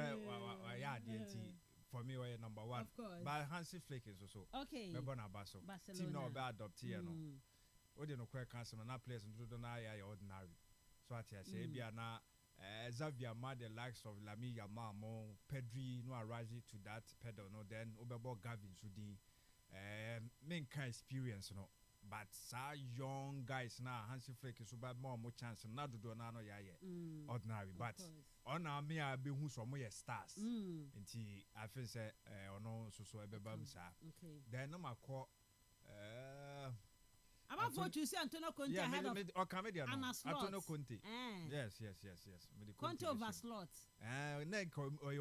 But me prefer Conte. Okay. Me prefer Conte for now. All right, Asman. Mama top 3 from every Kimukwedi. You bet didn't come here back. Ruby entirely many FK Bayard, but last person I'm okay, Susano. Because Antonio Conte, in fact, La Liga Siriano, sir, why didn't buy 4 times? We come on a free time. He's the first manager on your 3 clubs at GP. So check out league now when you miss Japan or Honum. And yes, I agree. Players now better no system and only squad, you know. And this way players and coordinate really on any day beyond say as many other manager they would fight for top 4 one coach league but any influence when he was there. But we'll be not taking anything away from Arna Slot and so Liverpool same team way Jurgen Klopp was third in the league or Oben so 1 year addition but the same team now kasa one obe maintaining Mohamed Salah ni former or the previous season and make sure that the other areas he's going to improve other players. And Liverpool for now major problem and not one team no. Now their central midfield issue, especially the DM role. No. Gavin by the same club pianos in the bay. But no who can for the use our bench now. But when that money that results now what no. But when he was able to slot in the boy at number 6, I wasn't surprised the boy season you know. Now a pedo unsung hero for the Liverpool team now. It was that young man. And Liverpool will be what League with some 5 matches to spare. In fact, check the point board up was the League position. Even though every season no, now we'll drop a crowd on them. But I feel that Kobotuna Kwai worthy of mention more. If in Kobe two on your double B on your treble B, Kabas won't come out. But I cannot see for our exiting the FA Cup no. Now no me wake a crack. Carabao Cup no so Kono Colusi as a Newcastle no so and a Champions League no so eventual winners. And only see as a one. And I want to hear in some moment to be no sense to manage when it will define your season. And that is one thing people will make arguments with that, you know. But I feel that yes, to being the first coach, first time ever in the league, you know, and the breaking the dominance of Manchester City. As now Ruby, I feel that he's my 3rd coach. So obviously Luis Enrique, Hansi Flick, academy and then I show Anna Slot in with the magnitude of the league, and I'm over my place as my 3rd best coach. All right, now so message on 0244 743 143 0244 743 143. Yami adumna search na yeba ba share West performing managers also. The season him to start to trot to na akofia o china no power the aba. Never be doing come. I say I'm Heaven's Gate inside UCC. Who won La Liga best player? La Liga my best player no. And my coach na about the Hansi Flick there, but my call almost side to try semester, but only the coach na no there. So let's wait and see. The aka mo ede ebebawa ha. Osman. Yan kwa man on here kakra bi wo ho no. And then I can plan me a history of a PhD, the QSI. But because of time, it was about to be another time. Now is home. And the vessel the one and a can. Oh, it's a lengthy yes. And 10 minutes to plan to mean yet. Transfer to a honor. Okay. And the extra time maybe I can transfer in interest. Okay, another time. All right. No problem. Yes. Crystal Palace in the Obeshia UEFA Funo. Now menim a story brief Boba. I call the European competitions are over Europe now. Wom Rebia Washa. Watch me there. Club Bia Nua Ocha Wonya 2 owners will compete in the same competition. Okoban Damana Ocha the UEFA for but in the phone. Now what to wash a corner over for da. Oban the conflict of interest now. If you don't come see Hono. And Rebecca Kayan one. Some years back in Pona last season for instance. Yabahu Manchester City and Afe Girona. Girona qualified by Champions League. Now there was some sort of problems in terms of the ownership because the Etihad group one clubs are watered to the Manchester City kahu and war or Girona so kahu be. In the work in the form of they could structure it in a way that affects the 2 clubs playing in the same competition.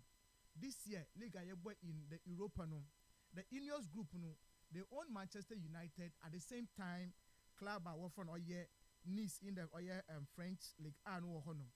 In the way they qualify no boy the Conference League and other the Europa League no, so they had to sit down. Now we two now one structure. Now when we're corner over for that, conflict So that is what the European Football Association UEFA what two now we share clubs now. When you want to that man come on. Now report of Europe by in there. And down upper way, Crystal Palace and you the FA Cup what's your Manchester City na waji. And by the virtue of the cup now waji when your trophies is but also give them the opportunity the next season in the Europa League or by representing England as part of the two clubs over Europe Now Ruby the owners of the club one person become who were friend John Texter or hold the 43% stake were all your Crystal Palace team numu. In Tindamaka say or your football group I work from or your Eagle Football and one I will hold or your Dama stake with Crystal Palace.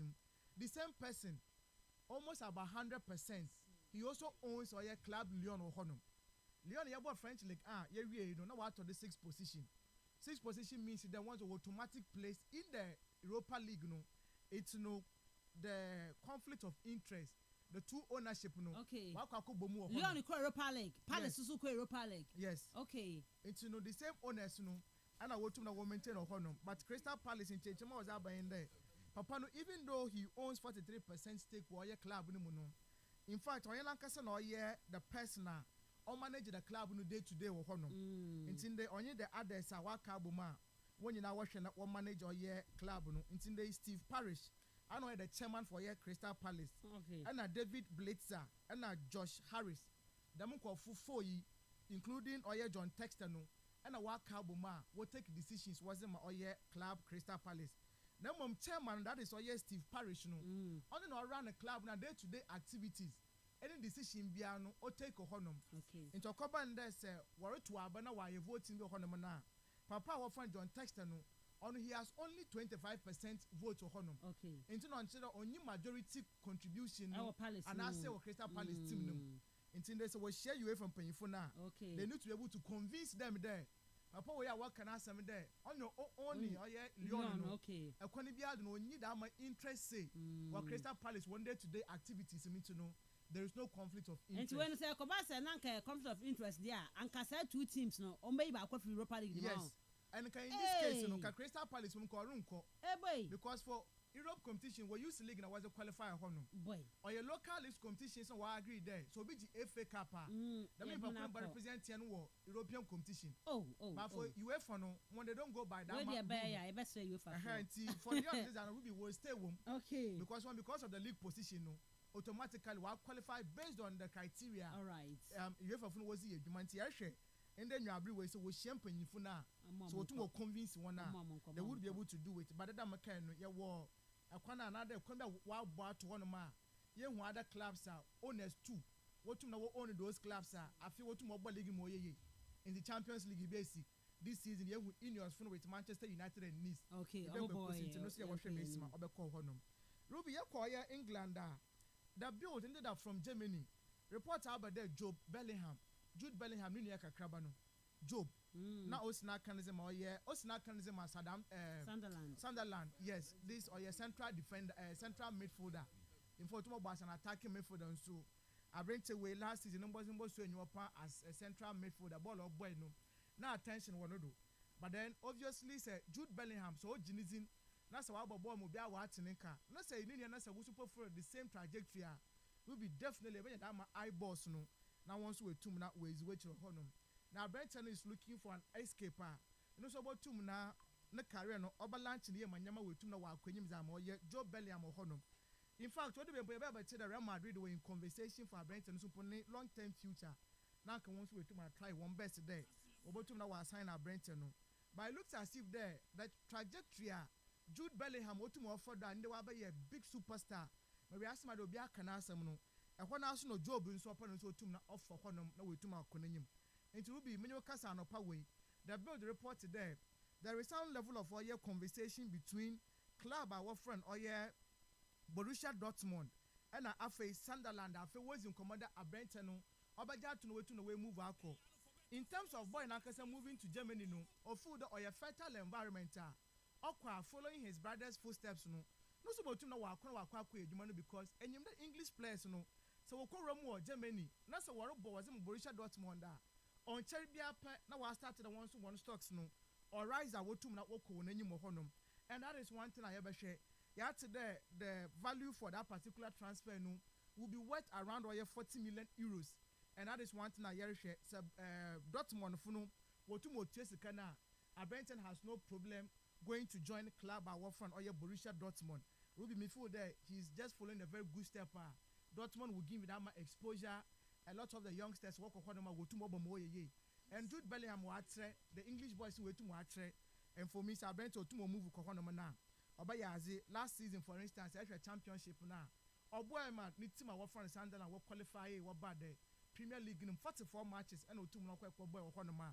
Numbers in Botum also you want to know.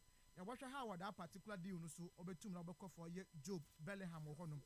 Now an upper way mete there if you can all your story or for Luka Modric no. Now Ruby Italian clubs no I am minimum hazard or one. You see, yes, Ruby, they have a problem. I don't know, but when it comes to investment, you're able to sell players. I wasn't, but I was able to buy a league in Muna. I know yo. Juventus is the only club. What to work on market to do? What to play is expensive. No was one hour. Yes, experience is always good, and I would agree with them. But now boy, the back PSG for an answer. PSG want him no. There are certain players and also what I'm experiencing from the other clubs. But in terms of age, Ruby, I know how I drink. You can reach a can answer when you're 38 years of age. I rate a winning. What about top level of football? I agree about to know I'm a football maybe. Unless AC Milan want to convince me there. What an experience in their team. Ruby can be a case Milan where be. Say we're lose to Gianni Reinders. That's I say, look how much I have a more Honoma. When you're sure that brings about to know one more 38 league matches of Honum. So we stay fitter. What the baby I'm a toll of nobody no this generation no, it would affect him. It's a minimum the reason why a new club CEO, while Bozin, director of sports, Brenda Yejuma, never who first major instinct in there. Make a statement with your signing. As Moka per free agent numbers one hour. I'm about team for more. A team that wants to challenge for the Serie A, a team that wants to win the Champions League. I doubt the Juventus will do such a transfer. Inter Milan, when they may assure every season way, they will refreshing their squad. Or but that is football for you. Me name the direction, me name the project I was out for the AC Milan for the meantime. But I looked as if the Luka Modric and watch there urban playing at the highest level now. No simple no shut down for the short of Honum. Even last season with Real Madrid. Or the baby when the soon no pay. But when I'm not you cannot blame the player. And even the Spanish La Liga now will be all a bit of a squad in depth or managing Puno. No is in from a player way. But in they coming to AC Milan, we feel there will be on is in from a Luka Modric. But trust me, for them, when it comes to this exposure way now, they want to make sure they'll be better one see we do. Now why afraid? If there are some 1 year be over to my ball, I don't know, but we live to see how our transfer way so over to end up into Luka Modric to AC Milan or a concrete offer or that table no do. Manchester United, they've been very busy this season with transfer market. Last week, also, I started the years in comment about Bruno Fernandes to Al Hilal. Hilal Funache, and the reason why we be a the Saudi Pro League in the man, and I say, why I want you serious, is one of these transfers week. Say, Hilal for the kind of players what should I put was signed one now, and a power way reporting to the Theo Hernandez. When you AC Milan club to club in way. It is only for them to convince Theo Hernandez there. On June to the left back on no. Uncle Cobom from Moya Hilal of Honum. Last week, I had the Bruno Fernandes. Ni agent will pay more Hilal for one war. Well, because they've agreed on a deal. Everything is sorted out. Or what can a player no so bad to me there? He wants to move. Bruno Fernandes doesn't have a problem. But the neighbors you have to consider. Because yes, and only problem so because only problem at all. Say Bushafuni to me there. They want to move to the Saudi League Numa. He would move on and so to one Bush Afun Wako Honum. But in the report they are picking in there, it doesn't look so good for the family there over the Saudi Pro League. And it will go that well consider I rent a woman ultimatum there. On for response, on for my club of my Hilal Funu. So that we move on now Wako, Nany Mohonum. None than yes, answer picky biono. Manchester United, the Matheus Cunha, where we deal with be there settled on him. Now, Ruby, yaba today, I brand off no year Brian Mbwemo, Brentford. That's all year 25 years of age, you know. Oh, 25. 25 years of age, yes. Hey! 25 years of age. FKK. Mbwemo no 25 oh. Cameroon you know so 25 ah. Na say wa try Cameroon. Yeah. We dey say Obama Cameroon na. Say bia ka Cameroon na peda kere bia o Cameroonian. Amoto no ikoka Abubakar koka say Abubakar ka so 21 na mo so oboa. Montina ho. We dey anwo no ho ntinya nyindia. Ya de adi. Ai Abubakar. Yes, 25 years old Brian Mbwemo. Last season Premier League Ruby or Dazzle Power League nim. Yes, 22 goals na Brent no too much and Mbozimbo Senyo pa ho no. And I'm a pedestal of play no. Or a right winger. Obetuma born as number 10. Sometimes we're born even as the arrowhead now. Obo ye ye ho no. Premier League experience no or I tried and tested. Manchester United is looking to boost their ranks no. Now we make sure that not just the squad in depth no, but players are committed to the new project no. They need some of these players, you know. And what is Shemano? I bring to was set on the next target, you know. They want to move on. Now, will be interestingly, I bring to £45,000 a week for Brentford. Also, I share the weekly salary, no. Or to quadruple no honor into times 4. And I'll put out Kwaji. And that is going to be about £180,000 a week. And it's a man you are. Manchester United and Paso. No quality no on your bad. A Brentford go back as a woman who 2 hours and a prayer one day. Eh, Namus so dear. FKK. Yes, we're desperate. And for me, a team of Orange Europe next season, they have the luxury of time to build their squad. Obotu was about qualify for next season. And then the players are open there. They want to join you. Will be interesting. In fact, the boy is rather pushing Manchester United there. Why are you ready for them? If only if they want to sign him, he wants to go. Yes, I be any. Risa. No, so Risa Sancho will move. I'm finding okay. A good deal. Yes, a good deal. Let's say in you met how much I cry to the Now, Ruby, Obi Kasemi that you leave the scenes while the plots are high. Francesco Achevi. Akokraman, 37 years of age. So we can wait who a corner for the break. This I be as a one of us who are training for the Saudi Pro League. Make sure the interview will continue with him. Now, before the finals, now when you call up to the national team, but then after the finals, now you want to the channel upon a penna or text your new coach Luciano Spalletti. And or catch the national team of front upon each or remember you. Okay. And to look at see the time with the Italian national team on Yard of a sounds over to debut. You would have trained the former communication over there if the international football or retired from it. Now you want to know. Or feel the one my youngsters now by the time no to Aqua Dibasa Fuenipa Quaja 5. Some power. Aqua cry day at Dibasa Nakwa.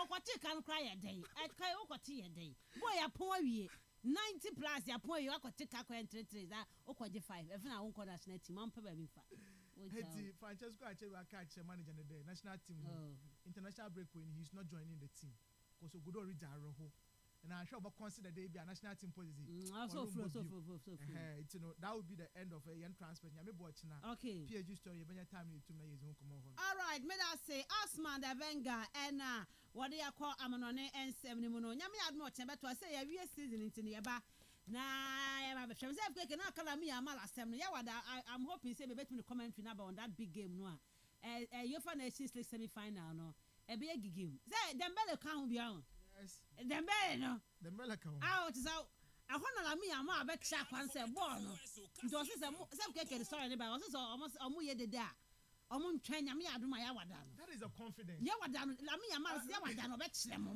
afrenewa that's what I love about him okay some so obey me was not make kind of statement me feel there in fact was in a Ballon d'Or no feel there Osman Dembele mom no yeah favorite for Ballon d'Or but then also there is another finals we on what kwa bobi and this is the moment Montano absolutely so what's now but Spain kwa did ya bet mabo ano onim PR Spain G Nations League now what kind of trophies especially so San Dembele nyame adma ya wada say Ronaldo mo pan Osman I just don't understand say Ronaldo mo team no Portugal na there mean say e be kan wasem on Wednesday but as I say no man form fa ayi ma o mo saa wo because as I know am catch him say all spread the Ronaldo mo achi no because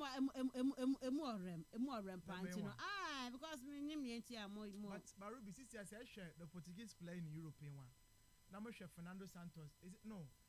Martinez. Ruby, this is the time you need to make a statement with this squad. And Ronaldo, I don't know, but there should be some sort of communication. He's a born from Anawobo. With this kind of midfield of Vitinha, João Neves, Bruno Fernandes, Ruby, you expect Nuno Mendes, you expect a lot from this Portuguese national team. I know the baby, I don't know what goes on, but Ruby wants to put one movement in it. Before they won't take advantage of this place, he won't form a winner with their club size. So the baby Ronaldo said 30 minutes in power. And about my bar, and your quarter should be bold enough. I ain't casa. May I show that Papa you are selfish them. I ain't casa what's in it would help them. Ronaldo sometimes will be on to more 90 minutes of football. If you are penalty, what my ball, but shall not more. If you are tapping to be the meal, more honor. But that your squad will young for to see way. About to the Portuguese national team way. Is the general France for any obey ye? Is the general Spanish national team obey ye? The English boys see it's just when any more they can even do better than the English boys, you know. Baby, I measure say what sort of team and person building? Yes. Person call Luis Enrique DNB. Say Sadia Luis Enrique Auburn one orchestra. Everything. Yes. It is a be now person body. Then also getting rid of a Cristiano Ronaldo. Absolutely. To be a starter. That's why I said communication. Oh. And this I to my end casa. You have because okay, Nyame aduma ochina no omni Germany. Big game. Na Germany bo be na Germany so mo kai have it. Na ya mapot o de Nyame aduma ochina ba be kasa game. Anti no la me Nyame asim re mo ntwa ya wada ba kire Dembele say enya achabi na eye achabi a nko mo basa nko mo ko finance Nyame aduma ye be shia Thursday be kan wasem ye mra fie na fe other fellow casters ya abo aro ye fan to house. The real sports is here. Neuer's caught in no man's land. It's Mane. Kastle FM. The sports king. Me fast dan fama betway bet influencer ni e hye bet no international break no dem den man from 6 to 10th dem was FKK you know system what cup qualifies apart from South America for your mood den and their Canadian no dem Netherlands win Spain win member national league dem fan kan ho papa kan na nyamasem tishisha uya no achecha mama fo nya bi atwa code no spread man kofo nkotwa bi obenya sika di wo ho pa wo ho nti no ba chene de enya obi abete na chiche man kofo ntwa bi omo twa score no beto achie ne ma 4% wo ho bet ni mpo ambo a wanya 4% a okwakodie eye bet influencer obia bet my bet influencer kai set terms and conditions apply bet the responsible way betway force get way more Max Buy biggest weekend reduction sales is here. Your 30 appliance prices now so down flat into Sinners 1.5 horsepower AC no now 4,450 cedis. You see at about 3,800. Sinners for the 3 smart TV no now 3,190 said at 2,800. And Sano for the 3 smart TV no at that 3,050 cedis. As Sano 1.5 horsepower AC no said at 4,000 cedis. Fridge at that 5,900 no yeah about 5,600 and a whole lot more. Yeah, so Max Buy it's Boramoy Nakota dear for online purchases no Boramu www.maxbuy.com.gh. For further inquiries call 0544 019 552 or 0594 091 122. Max Buy don't come me eno ehu asem no ye mrafie na afmedi nkomo e wo local stories ne mo. The real sports is here. Neuer's caught in no man's land. It's Mane. Kastle FM. The sports king. Yeni nkomo de the Black Queens of Ghana ejina akono ye bo friendly game where your WAFCON preparation. A man of Women's African Cup of Nations e kan tia fa na WAFCON no shall say July ya anti Ghana baba ya ho a ya kwapie mu e Cote d'Ivoire ya bo friendly game nti na Ghana e be sign atwa so a ye di kan no ma bo first game eno 3-3 and then she say about second game nti be de be si e wo hɔ no 7 p.m. and the Black Queens of Ghana yɛne ɛyɛ Cote d'Ivoire man game no enso eba so yɛnkɔ Black Stars campaign coach Otuado akasa wɔse n'ani agye pa a lot of players ɔmo baayɛ no wɔmo yɛ mom opportunity no ɔmo make good use of their chances no nti ani agye ho they did really well na ɔmbɛkɔ so a observe wɔmo na the osefata say Black Stars going forward ne bɛde bɛka ho bia no yɛde na bɛka ho bi nti boys a yɛfrɛ mo a munya akwanya mu take mo chance no my idea mo so ma take mo chance no yo yɛbɛhɛ de bɛsi in the future no na one player no so bɛ perform ye papa no Christopher Bonsuba and was in n'ani agye pa n'ani agye odo bibia sise nei yɛfrɛ no ma na akwanya so no so ma na afede ɔwɔ no ɔmfa mɛkyerɛ Ghana for hɛ ne mu say ne bɛnya akwanya biem na de aka wɔ ne mu no ɔde bɛboa Ghana national team na Christopher Bonsuba ɔno so ɛde sansɛm ɛde atodwa last week Saturday ɛne bɛka kyerɛ wo sɛ Ghana aban sika ɔde de ɛyɛ coach sinya watuatua na raja mo kyerɛ sɛ no kwasɛm ni wo bɔ mpanyifo na chi pa wo bɔ machi pa we coaches pa maba Black Stars nei sika yatua ma wo ma mebɔ bra bia ma Ghana wo ba si mpanyifo mo yɛ sɛ recruitment no so mo gusu ɛbɔ Ghana ka a yatua sika sanso coaches yi yɛ sɛ wodwen ho a wonte ase kwesi apia kwa sika kono wa ma yɛ hwe bia saa abagye sika kɔ Kirishiti ba me bibia abagye sika we abemilo akɔkɔrɔ ma sabe hyem abagye sika yabɔ kapa ne nyaro se mpanyifo me recruitment no ɛne ɛfa blame no yɛmfa ɛma wɔ mo for that poor recruitment of coaches a ɛde ɛyɛ hefty compensations no abeto my Ghana yesom na yɛhwɛ ne mu 3 ɛyɛ teams are qualified to the Ghana Premier League no yɛdi kan ka sɛ All Blacks ɔmo prepare nyima miɛnsa a ɛwɔ so ɔmo de gu akwan mu a ɔmo ba ɛbɛboa keep wɔm in the league no ɛbɛhwɛ ho asɛm aka nti Swadro All Blacks are qualify 11 Wonders are qualify NFA Hoho United are qualify next season Ghana Premier League no mu nyinaa ɛba abɛbɔ bia san komo we nso no yɛba ababedi ebi ɛwɔ dwumadie ne so ɛwɔ hanom sɛ yɛ na yɛtumi akɔ yɛ nim alright nyame yadoma 15 June ɛwɔ Nsuachi Park no yɛ the classic Cape Coast Day with the Stars ɛbɛba so na Dani will come here ebi ene wantumi ama na Cape Coast Stars no eba nti no Sedu Dauda mo ba on Abubakar Sadiq mo ba Richmond Lam temu nyina eba Cape Coast na 15 June no yabo sa game way nti no nyame adoma going forward ne beko so the update on this particular tournament eba so no Cape Coast Day with the football stars no ye the ho enkomo to me e the atwa was so right yemra fie na fie local story say yemedi eho enkomo entumi emfa ema right FKK yen share local stories no say yeah so Black Queens for no good preparation so and Savio mo right try Avicos one eba so enti eba no said you can weather acclimatization na amunya problem bia with it in fact yene Avicos cry am put there emunwa ene ye no omunyo ma bi nso se nti me sure say no en sheda nya problem eno nti na the last half con ye kwakobo Black Stars in penny for ka say said ye nyu omo ben me kai secretary ono e kan bi ai FA secretary Prosper kan so Avicos there mo ha ya nti omo weather 7 sheda ha dwenti Ghana e kwakwa kojaba but the man no the benya gidi omo I believe say last I say ya check akra the progress and person me who the coaching no as a ya check but in nyina mu no so they can say we friendly games or they prepare more ahead that big tournament at Barcelona and Ghana. It's been a long time. I say koya could do level no that level of say competition not the last two who be here or no I check your host crowd 2018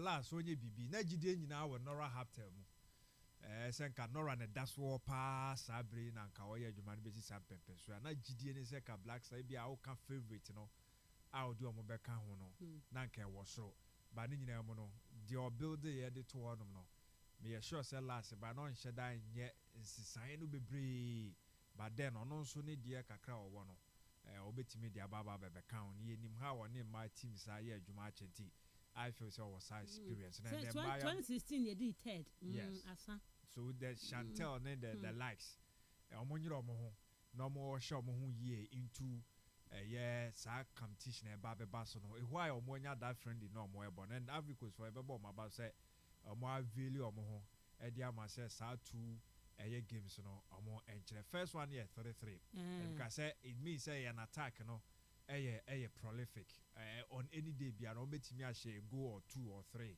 etimi dia my but the chiro no enso ehia because competition 3 points na involved nti se okoye na okoye draw sana ebe ha adwene and eduru ba bi so goals against no enso betimi abamuti ni nyina no na watimi ahwe ni defense na nti na obo friendly game no ni nyina no ye se obehwehwe ni team no mo ba bia ni weaknesses no wono watimi atuatua no na nyoma akonkan dia mai nti ye hwe dia bekwa akosi but me expect say the defense no ye be hu improvement e wo honom so compared to the last and I said the first game na ye near vehicles for a boy na obviously obi obe cry obe sun say Black Stars ya to suka gubia na no kre because I believe say your coaches no emu efa no ye ba be fa Ghana nko a ye ba be appoint coach a ye be discussion sa be breast so much time our Black Stars coach mpo keke o yeah pick coach keke ye call up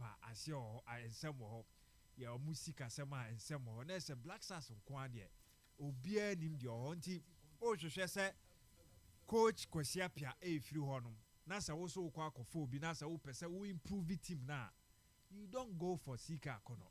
Ye kind. Then you say, I know Rocket or Kreku first appointment. Black Stars. Only Sika, so they are no more corner or more you. So no Sika Koko Chini team leader. Your friends, dreams. And to know, no, young Kofani is solid. And no being Kase, Sika wa born national team leader. Or your Ghana ni. No a coachy Kotoko, or coachy, I think say has or so. No a coachy other clubs at their account. But share Black Star standard na, especially they are not coach Kwesiapia eja ho ato onum na. Na sike na yase ne mfeni ndru ho na wonya ndru na nka enya abotre mfama no. But they anye ene ekopre ho ne de adwuma ekoma no. Ene enyina nim de kokogosi na afi dru squad mentioning crampo na. Na asem. Asman video akọ. People dey any mistakes no po. But not team say pressure wono so. O hwe na no mpo ne kasa na team say pressure no too much on Sika Kono. And na honom na o say ka bibi kire say CK no nya ndru sa stage. About January 2020 and no free adwuma so 2021 September. Yes. Onim say dey na ha adwene say na ya appointing so nkoya assistant no na enche you. And ye si Kwesiapia na mpo na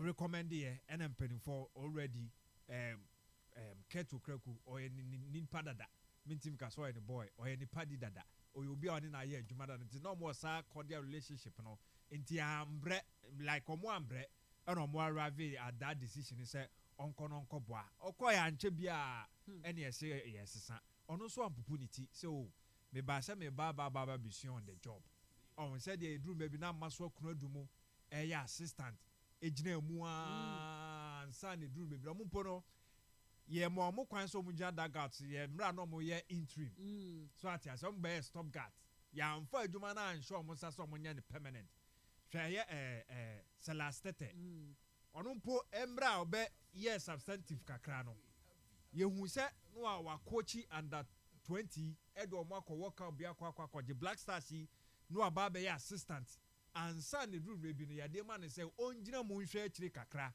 ne enkofa permanent coach embra na see ke so the kotoko confederation cup o de na confederation cup there but still na onyambe nsa enya duro and adwuma na obe ne nyina ye hui or justify players on krampo afre wo mo no ye hui wentimi an justify o free adwuma no so no ye je na adwuma no e free ni nsem no ansa na oba be ka say na influence bi ewo baby nti eno ba baby si na ofi onom so no yenhwe coaches so o mobile e na obubo omudi no Melo do ameche kura September 2021 to January 2022 awie eno to ado ba e cresuti to oba na say Melo ni din na ade ye de na o spy no I spy wakotena fia Sueska ne ho atwam so ho ne ho atwam yɛ sɛ ne ho atwam sɛ nipa no but adwuma as coach ne career no na ɔnyɛ ɛne ɛde Black Stars die ma ne sɛ ɔmbra na ɔnsan fa be announce ne ho biem ɛne enim de kokɔ si yɛ Chris Wooten na na ɔbɛka so no de na ɔno nso so ɛba no that ɛyɛ adwuma ya establish ho a no no so ayɛ but no no so atena fie I'm saying the last job I know I said no a technical director said I no Black Stars one ampo ne de ma no say no po na that Black Stars team na ye de call World Cup no and almost on konkoye a technical advisor to e otuado and sana later no so baba be fine to hwa hwe coaches ni abobo bodi no omo nyina na coaches abeka say omo nhye da ni dwuma bia di na ye nim ba bia o say de fa na de kokoko form and in that time no so no coaches ebe pass you through near wakonya say sa Renard Harvey Renard na ye wakonya say betimi akofa no yanko chef ayi yes no so di ni CV by this wa ba technical director yanfa ma no host of coaches a betimi abobo mu din by no mu nyina no eye adwuma na team so mo ye adwuma bia na so ani ne nke betimi akofa mo yanfa mo eno call back na akohwe ye history Crowley Roy the coaches are near form now the compare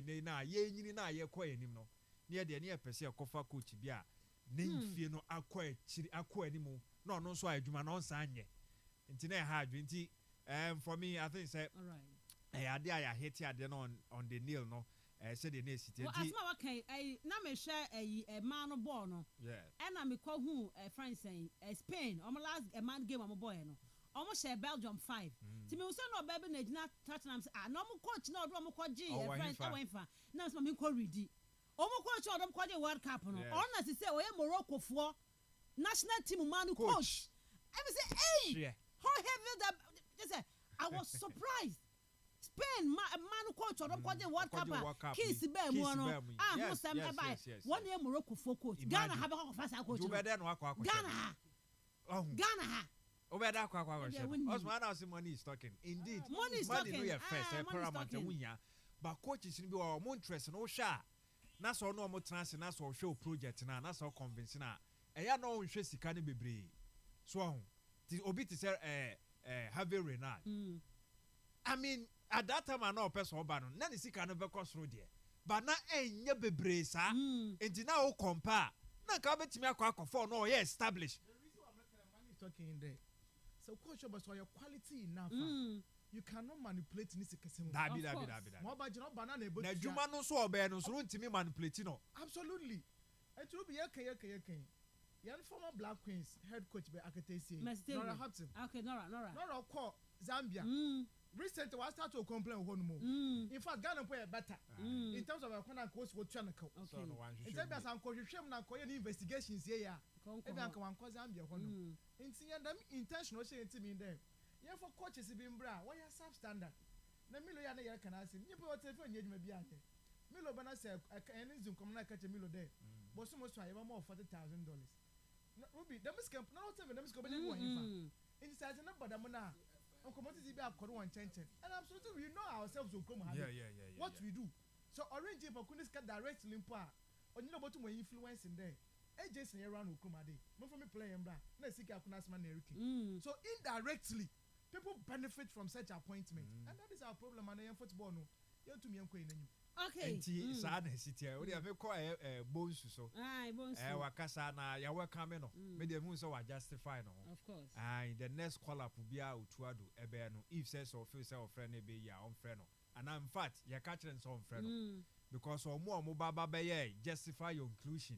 Unity Cup ye koko boy o betimi abobo new faces ni bi ono so ka ho I think say o kire why sa right side no ye benya obi a or yet more direct or very good on the ball skillful or bad dribble but on che e wo ball no so bebre or yes dribbling ni wie na so criticize space now make sure say or be latching the ball na so be cross the ball no enti ehun some crosses bi o de ma Jordan Ayew baako no mixing or sa far end no and a baako so sa mixing ye e wo that says here board na I think say no na the second game ne Trinidad and Tobago for no boy no intini nyina na branch and crosses and no ma crosses so a pinpoint direct and ye to area say wo teammate or serious no ready say or be position who ya apego washa or be ma those kind of crosses no now what me edia konti what the competition beba edia bray sakus and who turn us or bar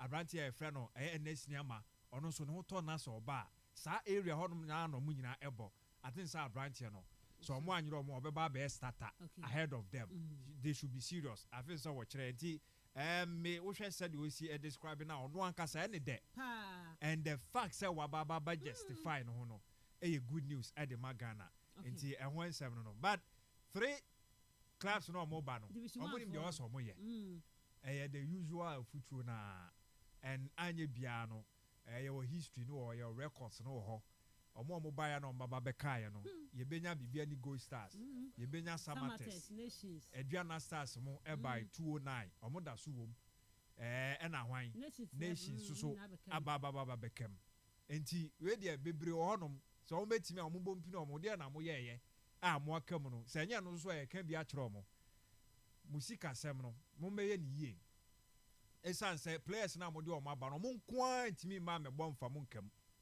se muni ma munko bisa bo for kwata no for on be ka kire mo se sakada da mo de omo baaye no anya enough enti wo se mo de amanfo hyehyem mon kopa experience bi na mon fa bi hyem mo make sure say players no mo betuatu mo ka yie mo betu mo ka on time sa so na wo se mo make sure so se mo home venue na mo ba bebo no enye se be ye sisi any intimidation just like that na emom no mo ankasa performance no mo be mana kasa at media ma mo se be a supporting base no on any day bia mo match one mo ba be support mo ade e paramount important se mo ni sponsorship so do a mo nhya na mo nkopa bi esan se ye league aye boy mo amunim efe ni sponsor bia de mamo enti mo ankasa mo prepare mo ho e wo ho na mo pay mo sponsorships I no betimi aboa mo bo 34 games enti mo amunya calculations na mo hwa away games amobebo ebi afie de na enhye da anye huhu bia but away games no ene ye important pa on betutu kwan enti ene ko ho ifui mo aba ti e ono abo ni sika kakra na onya aye no on pay bi fanto san say so are you ready so be football ne de ene kan de obebo pa okọ eye wonders for instance o ma bana omo de omo experience ne dada omo abebo league ni bida into omo so fan hwazi wo ho oba ha no so a Red Blacks omo so abebo bida omo experience omo so intimi fan so no omo nko omo nim di bebre ye ko nim ye de bebre ba be come but the dikan sikasem first second third ekosi 100 sika Osman Brenham Falcons because of time into now me share friendly game no be kodo ade no eswitch ho no in fact eswitch park na I've been there before park na nye yes park na nye park because Uncle Roman Park ho no ma ne very sure Roman Park because abro ho no but unfortunately na next time we fan Robert Mensah sikasem so what that kwa sika yes into no or your problem kakra oh but either you park na nya oh yes I am alcohol yes mo take post park ben pana apart from Robert Mensah na keep post dem park ben pana papa nti betuma bobo so say e bia nkure kodi agro so park bay me I sure they bia wo choose search because of na park no wo krum ankasa so benya eyeballs baby fufuro bia on park say benya bebre wa around papa kakra ho yeah bia ebenya eko bonkus na azina na we depends on baby a pede attracting coffs and kebi anka abro ho no ma I'm sure they be anka organizers no would have taking abra but am share list nim but we be minim da kokro bi ado a ye won panyimfo a urban industry bi a wo sise enyim ho no but in panyimfo a football industry wo sise enyim no they should do something about the situation we come and then na Musa Kasim but the Musa no pay me chama nyim dey take program we be see young superstars no won fa Cape Coast superstars yes young professionals no won fa bomb superstars no way yes young professionals no won fa names na the man no who stars Ruby down akwa APR a obey Rwanda akwa di Premier League or the back Cape Coast Cape Coast football stars no way first man say Cape Coast stars no way you na wo no say was fa anya mo na the list ma we so just some way Ruby we should do better. I make say your talent o krom hade yi wa. Na say amaka Ruby onye enyanso sem e na onye lifestyle PC. Ebi mo otum okọ oba. last season, this season for instance, is it Richard Mensah? Dreams FC. Okay. Defender Tintino. Sophia Abra. Good player. Masoud Dreams FC. What's all quite? Roy Judah. Echo Dreams FC. Dreams FC is the Cape Coast Boys. What I call Dreams? One show one year. Almost show me ye. One show one year. It's what one that's over back beyond now. Ruby, that is the end of them. But the Cape Bompire, then most of these guys will. They have what? Yeah, but says never can go for back Cape Coast. Cape Coast, West Ham for me back Cape Coast. Sound Bamload Sundowns for me back Cape Coast.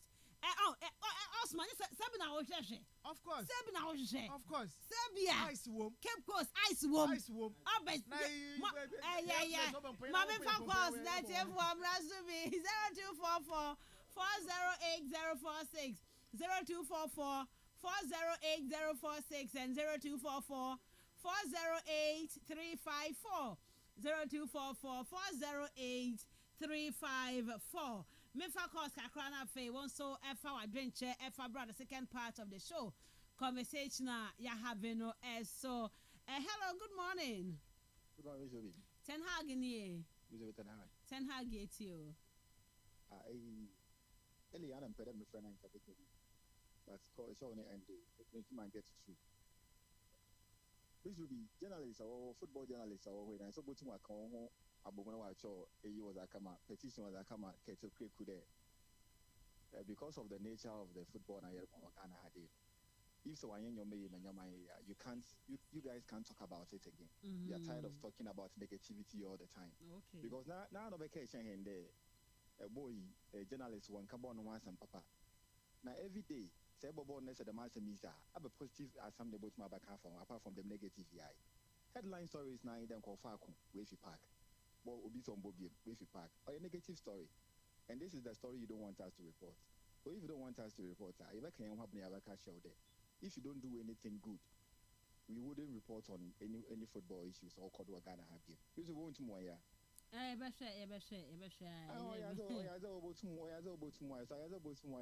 mean, I suggest that you guys do it so that it will improve the football I on Ghana. Secondly, Ruben Amarum, don't play Mwembo's one-on-one. Obosi to the style of play one for BB Anton Chan or sign in a back Matthew School and next season they on your easy crowd United and your Mujma. Meda say Osman Uncle Paul say a boom Zion Park or Montino. A horse ya babo Cape Coast and my babo Hanma Ebe Yentino. In Swetchy Park now and in your boom Zion Park or Hodoma Honsono. You bet to me Ababo and if you are 0244 408 046, 0244 408 046 and 0244 408 354. Reach Royal Hotel Adama and Amefa Koska Kradia to us. So hello, good morning. Good morning, Miss Woody. Maso Poman ye. Good morning, Namia do me who you pa. Gani Timina, Gana, Inagasal. I'm a good man, gentleman. Man, was before Dania, by Ghana Pap. Imagine a yellow new Fiesa, a 4 minutes loading Casa Fiesa. Is that the so normal? Somebody says, please go to the sky and the 4 minutes or cheap. Your good man, in his campaign, you talk a sack as well swam with them. A policy. Hey, I had la. Exactly as I brought. So, what do I have done? It is my don't go for just one ring for Panat. Anyway, for Panat. Kakasaka for them. Why, Ghana? Yes, she's get that idea. It's why I want to win 1 month to get the mission of what is so as so many of Bobisa. Oh, the man where you the man where. It's the kind of American pass obeying or Thomas man. If you may be, I am Yuzma. Meda Hasimaso Poman. Hello, good morning. Good morning. Anan Kotokrabani. Yes, Auntie. Pachanya Anan Kotaka police station at the service. If I say it's you. And Kapaka Samia Yelkin. Can Cabo DSC was the Park Carwody. The Mbaba was a goodie, Unguda over Park Carwad and Kanko Botuma Bono. You see the man, Kabutu Abono. But in Camphor, Moko White, Mobile or that, Element to make a hosi, because you do them. the fine place. And so, meaning that I'm parking in a football to was winning this food. No, I train with 2 and innovating now. I need now a community punish and poor better. So the BB I'm watching a can or this will be done and then one. I don't want to say, and I'm one pack up. Until I say, I will share, I'll break what the promise here. Prejudice what the promise is. And she say, I promise her. One bomb was in the open one promise. No, I'm not you need to know what you want. One was before me to one bomb was in our man. That was Ruby. It was what was you're dying. Moody fourth. What the? I have to you. Medase, and I'm power for hello, good morning. Good morning, Miss Obi. Boboski. Ebisɔn da asa akɔ ekyir kɔ na hyɛ so abo ani ma ebie nti nkaka akra ebi lofo na ebi lisan wɔgye dam wɔgye yɛ football wɔ central region ebi ya Miss Obi na ebi leka dɛ afi division 1 league ya bani hu protest bi ano wɔbɛ start league no ohia wi share ye no adwene wɔyɛ ndɛ sɛ wɔbɔbɔ na sɛ hu unqualified players bi wɔ ma another unqualified player bi wɔ ma ɔwɔ na protest antwam ɔmbɔ league no wiansa na akaje point nta yɛ nhyehyɛ wɔyɛ nta na afi yɛn hia protest sɛ yɛ dama nke yibu hu nti dama no yibutum yɛ ayɛ ti dɛ bɛ wɔ find the nations wɔ ma akyi wɔkɔ bɛ wɔsi police fo 120 enim so that match when the police for what but 70 aye dim was start no what panic judicial oditi wana say embo ana ye kind of Ghana league no utum wo ye hye papa wo be mu aye ba hye no wan pay for obubudo nti bo be yan Miss Obi Medasi Boboski Father's Day na ba so Red Royal Hotel na be call ye Father's Day no e be ma ye de pa celebrate your dad in a grand style at Red Royal Hotel. Omo Cape Coast second grade. Say the Mother's Day ni drew ya ma menom no. Ye fathers ne so time na so. Ye man nya special. Emfa ema o. Me fa me last caller na me fa NC. Hello, good morning. Good morning, Miss Ruby. Me pa chodin baby free and free. Capito Ezeji. Capito yetio. Na material no wakare wa sochi park. Na timbi na yirba na match ba. Yes, sister, Cape Coast All Stars. Players omo free Cape Coast omo bobo no. Ewa abonten yo ma awie nto mo nyina e ba bebo eye tournament wa ha the last one ko that last year boy you nto one family ya boy omo de beba ye be kan ho asema anti no stars na ba Cape Coast players omo free Cape Coast omo kotu kwan no e wie season ti they are all coming back anti enyame adoma ya the game no be hyehyɛ so e won so achi eye park on okay ma me fa we na me fa ni twato hello good morning yes sir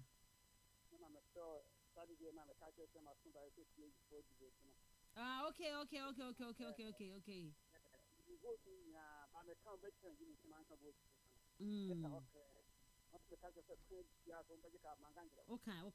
ampa. Also no jubilate ampa.